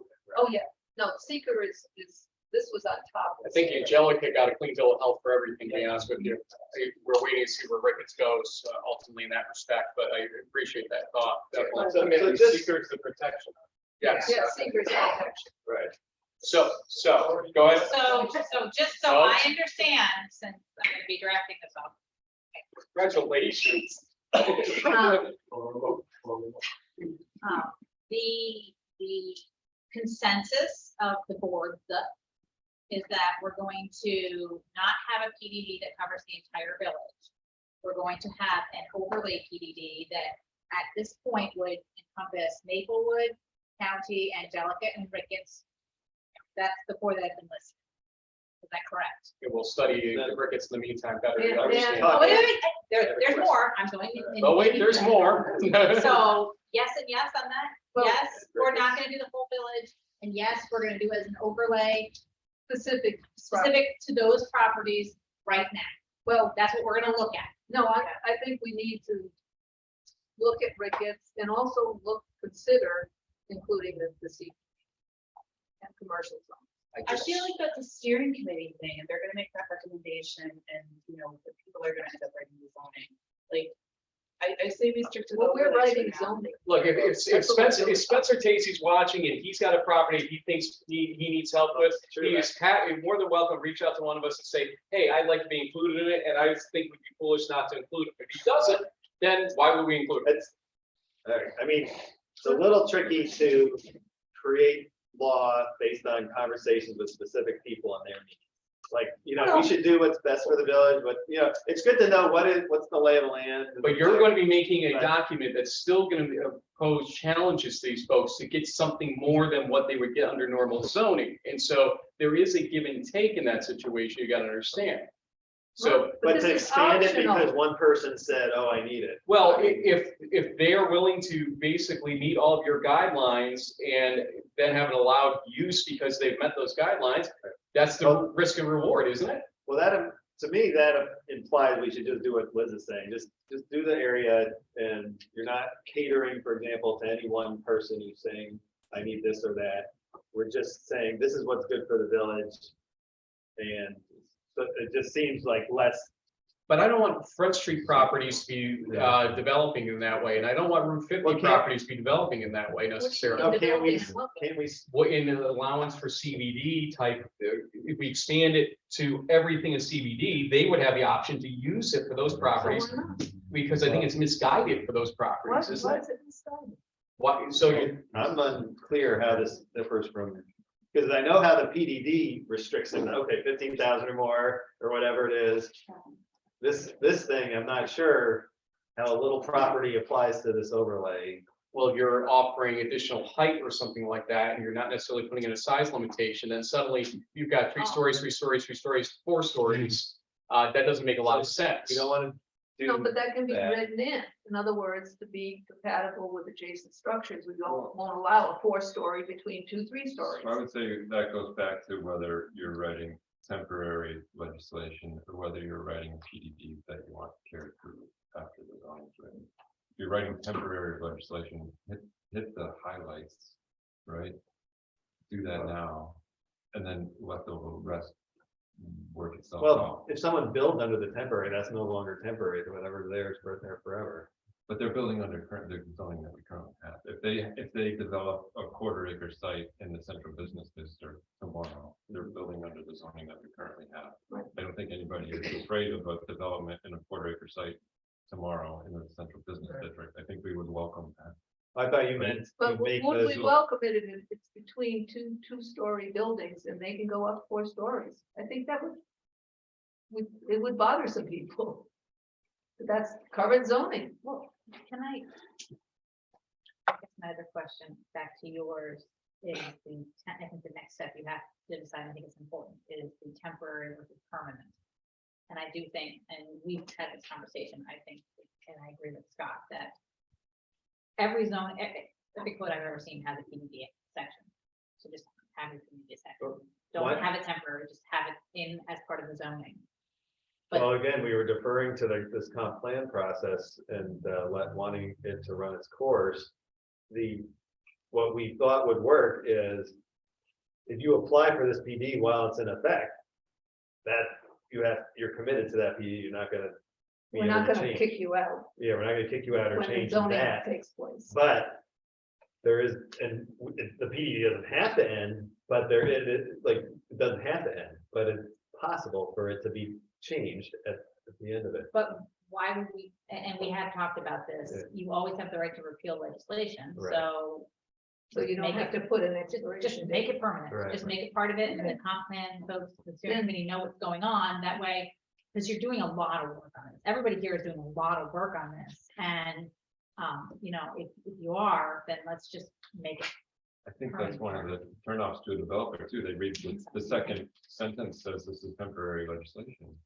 Right? And to me, that a developer reads that and they say, well, something's going on here. So there, things are in flux and I don't want to Good enter point. into Well, that situation. again, sometimes some towns have moratorium, it is in flux, we have a comp plan going on, so.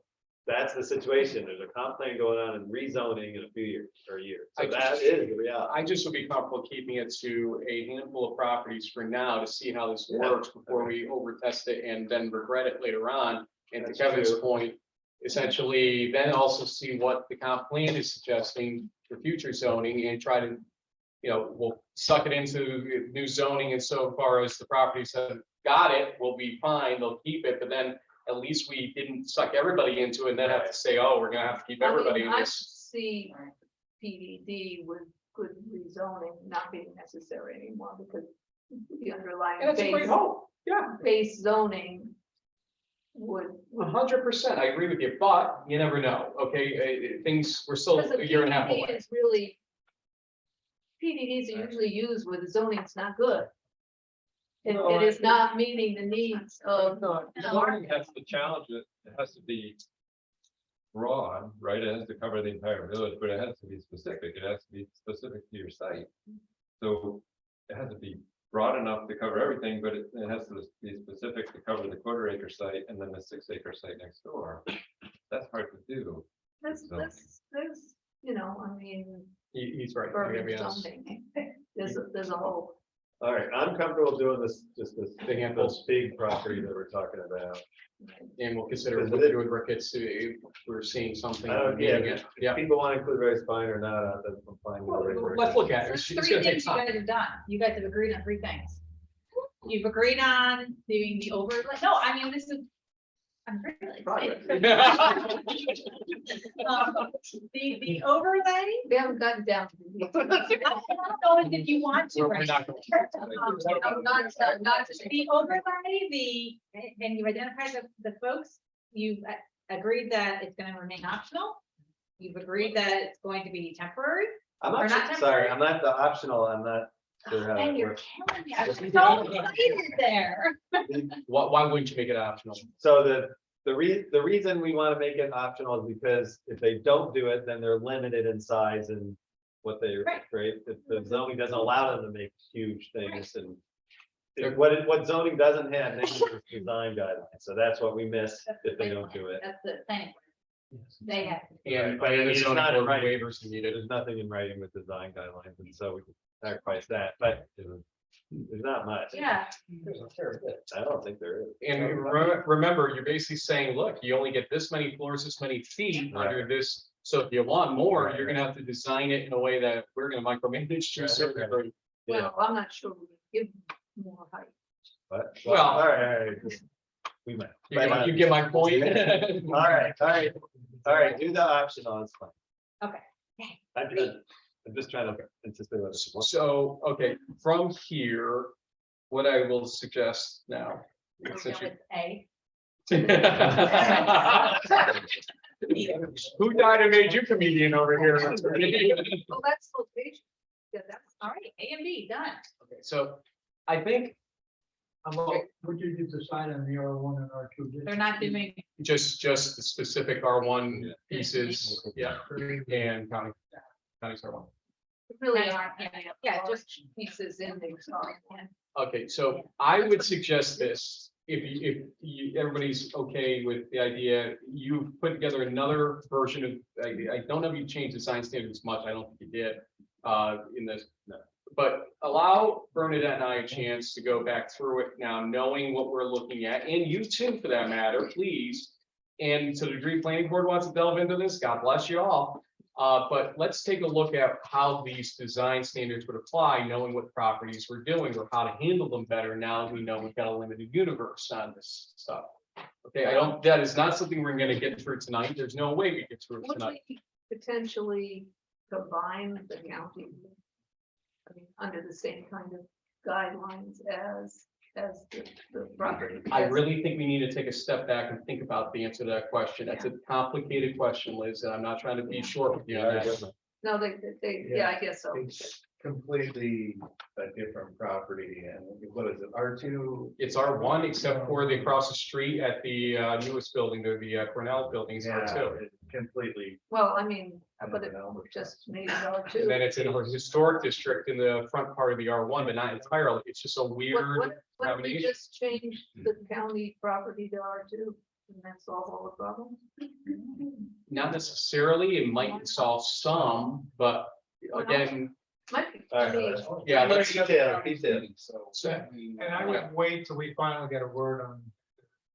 It's gonna be weird. Right. So I suggest including them only so that if something does start moving out of there, we have some protections, et cetera. Well, as far as priorities, you know, Angelica and the nursing home are top. We could sort of shelf the county discussion. just put it in there for now. But and for then- now, but I mean, as far as, It's optional. because at least according to Anna, it'll be years. Yeah, What they did you say? just started a facility study, just. They haven't even met with all the departments yet. We're still preliminary. The report's gonna be after Labor Day, and if it's like any other report in engineering I've encountered, it'll be Christmas, in maybe even beyond that. So No, but I they mean, get she it. said they're lucky. by the time this property would be full, And- available for development. And they've got to also, if they do it, they've got to go prepare a new property to move into. That's another thing That's too. where the time comes in, and I've been told that several years to get the State Farm site, if it happened, into shape to even consider it. That's the most likely candidate for those that don't know. Do we anticipate though, really, this will be very different from Angelica to the nursing home, would be very different? I think, again, we have to take a step back and Yeah, really I think about it. probably they would, because It's very possible, but let's take a breather after tonight and kind of look at everything there and look at the sites. Now that you have a handful, a small universe of sites, you can actually attack this a little more, I think, methodically and handle it well. So I think we're in the right track there. The only thing I would like to discuss briefly here is process and procedure one more time in terms of what is our expectation value? How long would you like to see this thing take ultimately to be fair to the village, to be fair to a developer, to not chase the developer away? What board should be involved in that process? I know it's a multi-layered question. It might be something we don't resolve tonight, but it's something I think we need to really take a hard discussion minute on. Again, let me finish going around the horn here. Rory, you've been quiet. What is your thought on procedure and process? I want to defer frankly to the attorney in the context that we have a set procedure legally, all right? The village board is going to create a document with the help of the village attorney, and then it gets referred to the planning board. No, I think he's talking about the process of the PDD, Yes. not the process to Of create. a project. So we I'm have sorry. the enabling language for all this stuff, or the overlay language, and so now somebody comes in and says, hi, here, I'm ready.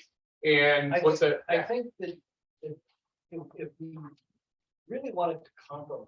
be good and loud, because I think. All right, that if we counts. want to compromise, I think that the objective should be that we want to attract rather than deter. And someone used those words earlier, and I believe that that should be the guideline for these zones that we're talking about creating.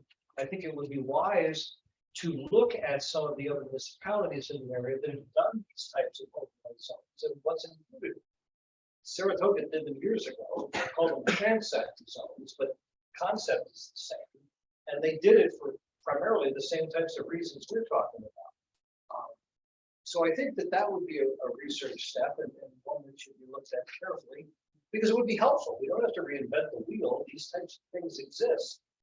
If we could expedite the process by doing that, I think it would work better for the entire process. Beyond that, I think if the planning board is willing, we're more than happy to sit down and talk individually or collectively with the board or any one of its members about the kinds of things that we think are important and what should be included in these things. But again, my primary input is I believe that the objective of the legislation should be to attract legislation. I don't see anything with the procedure we laid out, maybe in the details of what they have to provide and stuff, but, you know, basically, they, we review it because you actually said you didn't want to review it first. And Kevin, then- thank you for your input. Thank you. You're allowed And to- then have us review it, say, you indicated just send it to the village board for the initial review. And then, then it comes to public input, and then it, comes back to the village board. What they learned, they might want to change things. And then it goes to the planning board for its usual detailed review. And when you're done, you send it back to us with a yay or nay, and we can vote on it. Can I make a statement to see a reaction on it, everybody? I don't think, except in cases where there's issues that they have to go back through the process once or twice for whatever reason. My belief is that this should not be required to take more than 12 months to complete. Would you agree or disagree with that? I don't think you can That's fine. set, I mean, the Goal. process doesn't take 12 months unless they delay. Well, that's what I would like Yeah. to scope out, to take this process apart and see, because I know how often we meet. I know how this can end up working, and with planning board's help too, because they have some expertise on this, to see, does this take 15, 18 months? If it does, you're scaring them away. Well, we do, there is a timeline here. It's not that long. No. But Mike was gonna say something into this. Well, no, I'd have to go back and read it again. But, I think developers want clarity. They're not afraid of spending the money. They know there's an approval process. But putting clocks in there, the village board must decide on a concept plan in X number of days. I think we did that. that's all in here. Okay. Right, let's plot it on a, let's plot it on a timetable, make Yeah. sure, basically, if you're doing things right, that essentially your worst case scenario is a 1-year time frame from start to finish.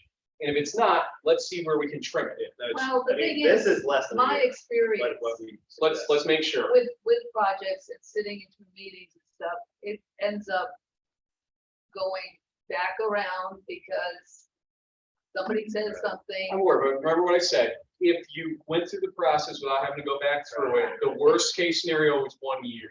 Then if you're not doing it right, or something goes back, that's your own fault, One right? of my biggest concerns that I brought up early was looking at the other municipalities around us. I don't want our process to be that much longer and be a deterrent and have people invest in their town. So I definitely want to look. at that. PDD, how long? would you They can say? take a long time. It can take a You long don't time. want But the other comment I was gonna make is, I think the idea that you're gonna start with a workshop with the public is gonna scare off. So I don't think that's enough. When they, I well, think I it's- mean, the public's gonna get their shot, we're gonna have a public hearing, I think it's best if Multiple, there's a usually. much more specific plan for them to look. The The planning board holds one basically, and the village board holds one basically too, and they usually stay open. PDD and one for site. But by the public, time you have a public hearing, so much is It's already done baked and in. approved and baked in. I think it could be That's a good encouraging. process. I think it. Well, could it be- is it's the, right, it's the process. You're gonna Now- run into the not my backyard, just over and over again. It's not gonna be productive. If you're Well- gonna run into them at the end, Here's the thing you But guys are forgetting, if for some reason we all hate the plan they put in front of us, and the community's saying we hate this, we can say no. But again, there's so much pressure. The developer has invested $1 million, who knows what, and spent much time, engineering, all this stuff. You want to avoid the situation where you've gone through the whole process only to say, no, we'd rather point them in the right direction. Like, I hear there's a risk with public input, but I think it's valuable. And I think it actually could help them. It could turn, and we can judge, someone says, I don't want it in my backyard, but we say, well, there's a greater good, or how do you mitigate that? Someone will bring up an issue, like, I don't want the dumpster right next to me.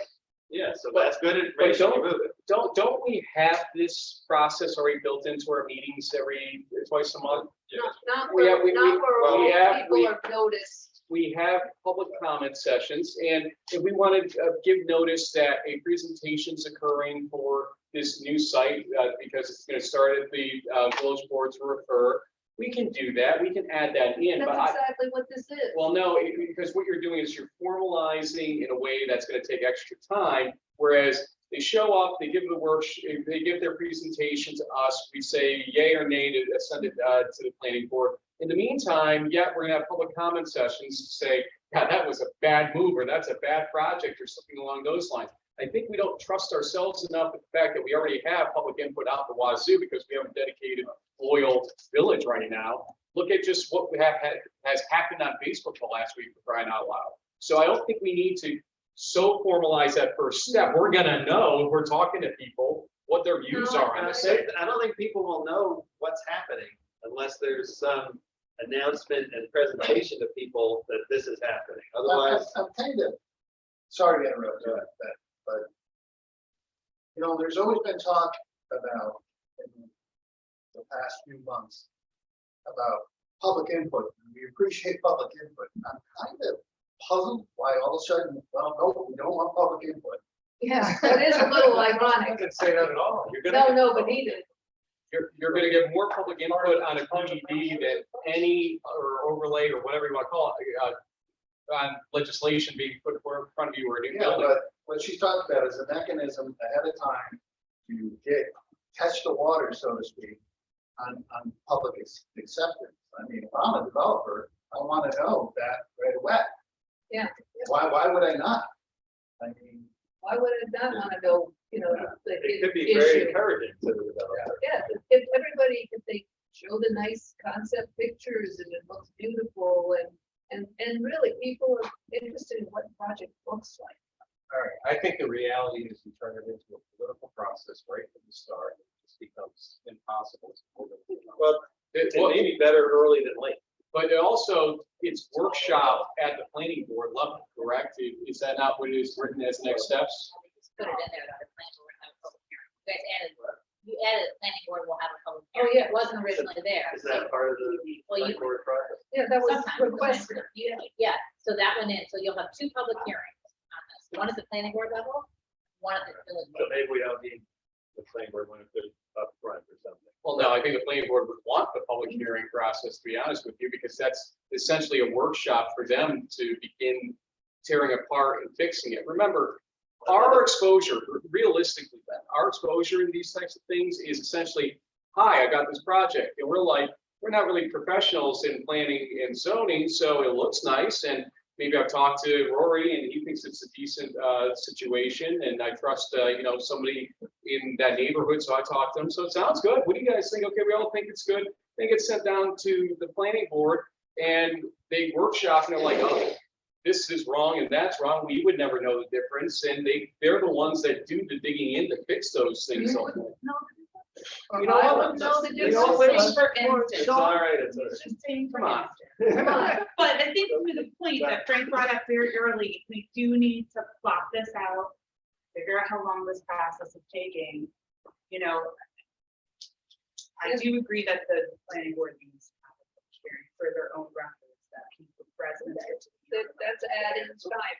No, but that's what you recommended, but I think the question is whether you have that community. connection. So, I don't forget what you call it. I was just gonna say, it's a difference in the nature of the kind of comment that you're looking for. If you have it in the beginning, when it's just a concept plan, you're gonna just get the discontent. If you're having a public hearing during the planning board stage, somebody stands up and says, the dumpster's proposed right next to my house, am I gonna smell that? And, you know, that's a good thing, let's address that detail. It just makes more sense to be doing it when the plan is more detailed and you're talking about specifics rather than just generalities. I think things are just never gonna get off. Well, where in the timeline does that planning board? Site plan. But after it's approved. No, right? no. Let's be careful when we're calling it site plan review. It's actually the overlay application review. Let's just use AutoZone as an example, because that's a recent, and very significant. The amount of money that was spent by AutoZone to give us this thing, plans, and what they wanted to do on that particular site was really very expensive. They That's the had same no- one they used before. Pardon me? It's the I'm not same gonna one. argue. You're such a pessimist over here. No, I just said that's the reality. What I was trying. Just go. I can't. The point I'm trying to make, all right, is that they came to the planning board, and the planning board had open meetings on this, at least 3 or 4, as I recall, John, sure. The public input was astronomical on this particular piece, all right, because the neighbors and the folks that live downhill from it, and the all be commented, okay, on traffic and all the rest of it. It happens as part of the process before the plan is actually approved. And I think that's what Mike is saying. Yeah. If I say that, if I walk in with a sketch of what I want to do in Angelica and we have a public meeting, I'm going to be pummeled with 1,000 questions as a developer that I don't have all the answers to yet, because I'm trying to get a sense from the professionals, the planning board, as to what the village would want and need. How about a suggestion? If you do that, instead of this workshop, you follow that notice that gets mailed out to all the residents. And you put public, well, you have public notice anyways, but that way we make sure that you contact all the people that should be contacted. Well, Just add that to your public hearing, and I'm fine with it. I think that's a provision in a lot of towns. Yeah, that's- Well, and you make the developer do it, so that the Make the developer, developer- Or they make the developer pay for it. Oh, absolutely. no, make the developer definitely pay for it, but I just want to make sure that all the people that would be impacted are contacted so that they know that there's going to be this hearing. And I just want to say one thing though. That's good, and I think we should do that, but I think a bunch of us here went down and talked to the people. We care so much in this planning board, we went and talked to the people. I went there and knocked on their houses 1,000 times. So Liz, you're concerned, we care just as much as you do, believe me, we really do. Nothing's. I know you care, but I would just like that notice. You wanna do If that would help cut out some of the red tape of the situation, but still get the correct reaction, I just think all it's, for. 500 feet, you're saying? Yeah, I just want the And input then the before. developer's gonna do the notice, you just tell them. that's they'll take the fine. risk. I'll just do it as. We gotta get you on Zoom. Well, we gotta get this room. Well, go Scott.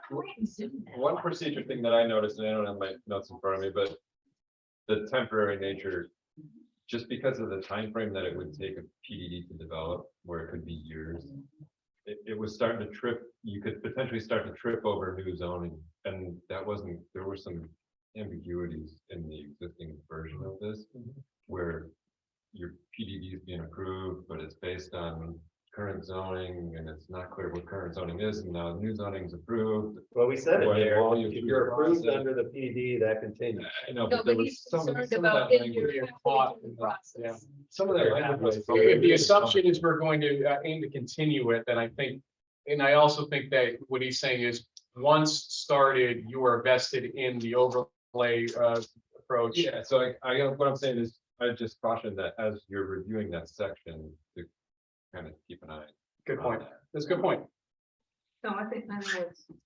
Basically, when your grandfather, if you want to use that, in, whatever the zoning was at the time, that's what you're gonna do. That you Right, but then apply. there was even a sunset in the PDD, so But we're you not don't, taking well, not a sunset, so wrong word, but if you start construction, but phase whatever is not started within 24 months, then you revert back to the zoning. Well, Well, which that's- zoning am I reverting back to? Am I reverting back to the new zoning? That's a good point. If I go back to the Which new one? zoning, maybe that's an incentive, maybe I like the new zoning. better. By the way, Dave LaFountain, our building inspector, just said to me, that's already part of the process, notifications to neighbors. So he's watching. Hey, Dave. But he agrees that it is part of the process. We're just gonna push the cost of it to the developer ultimately. Yeah, as long as the hearing, Yeah, the public input happens before any decisions are made. Of course. Yeah. Absolutely. Yeah. That's a good. I'm just saying, we may want to consider putting into escrow, costs of notices in all cases, not just this, by the way. So just mental Oh, yeah. note. Okay, so well, that, not for tonight, but something to think about for later. And legal engineering fees, okay. But Yeah. But I think, again, we should plot it out, knowing this now, make sure we're at a year or less. And if we are, then I think we've got a process that's reasonable, but yes. So you're taking, I'm just taking the public workshop out. The Community workshop. public, Where that's is business. Where does it say? for the- You're keeping, yeah, Planning community board work, I think. has- You're keeping the public hearing for the planning board in with the proper notification, with the cost we put on the developer. Yes. Is that right with you guys? You hear that? As long as, you know, as it is, it's before,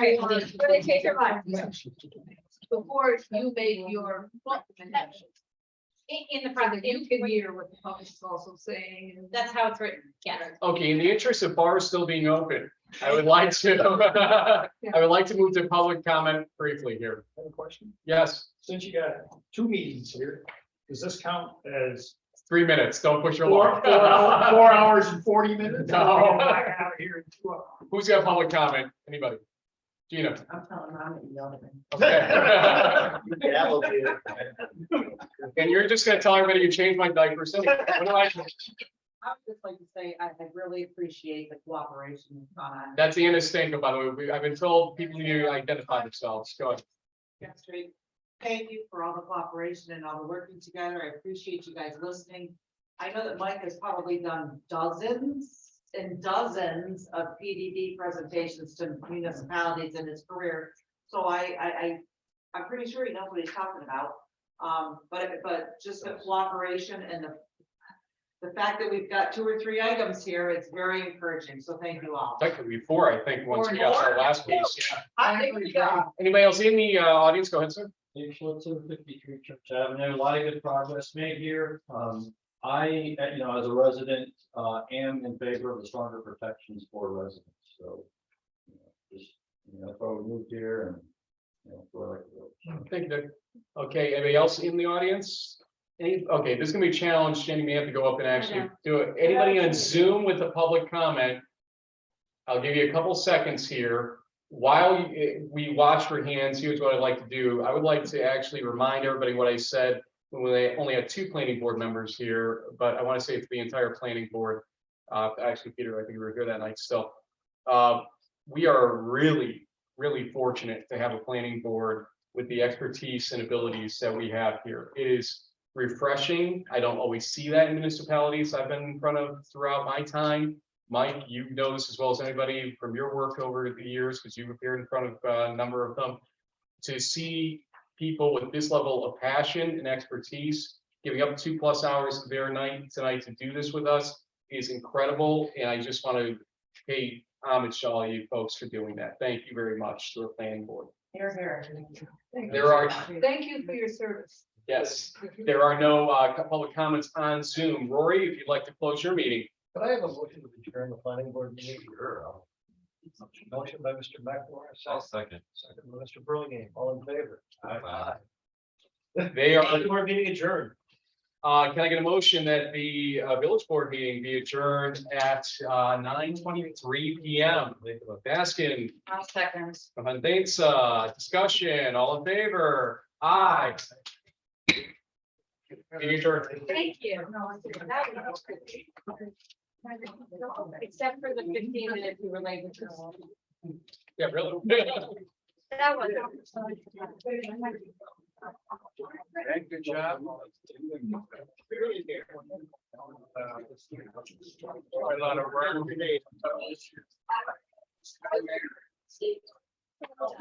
You do better in person. So thanks for letting us get our little thing out. I know you didn't want it, but it was. I know. Jump in, you everybody. No. We'll set up a meeting.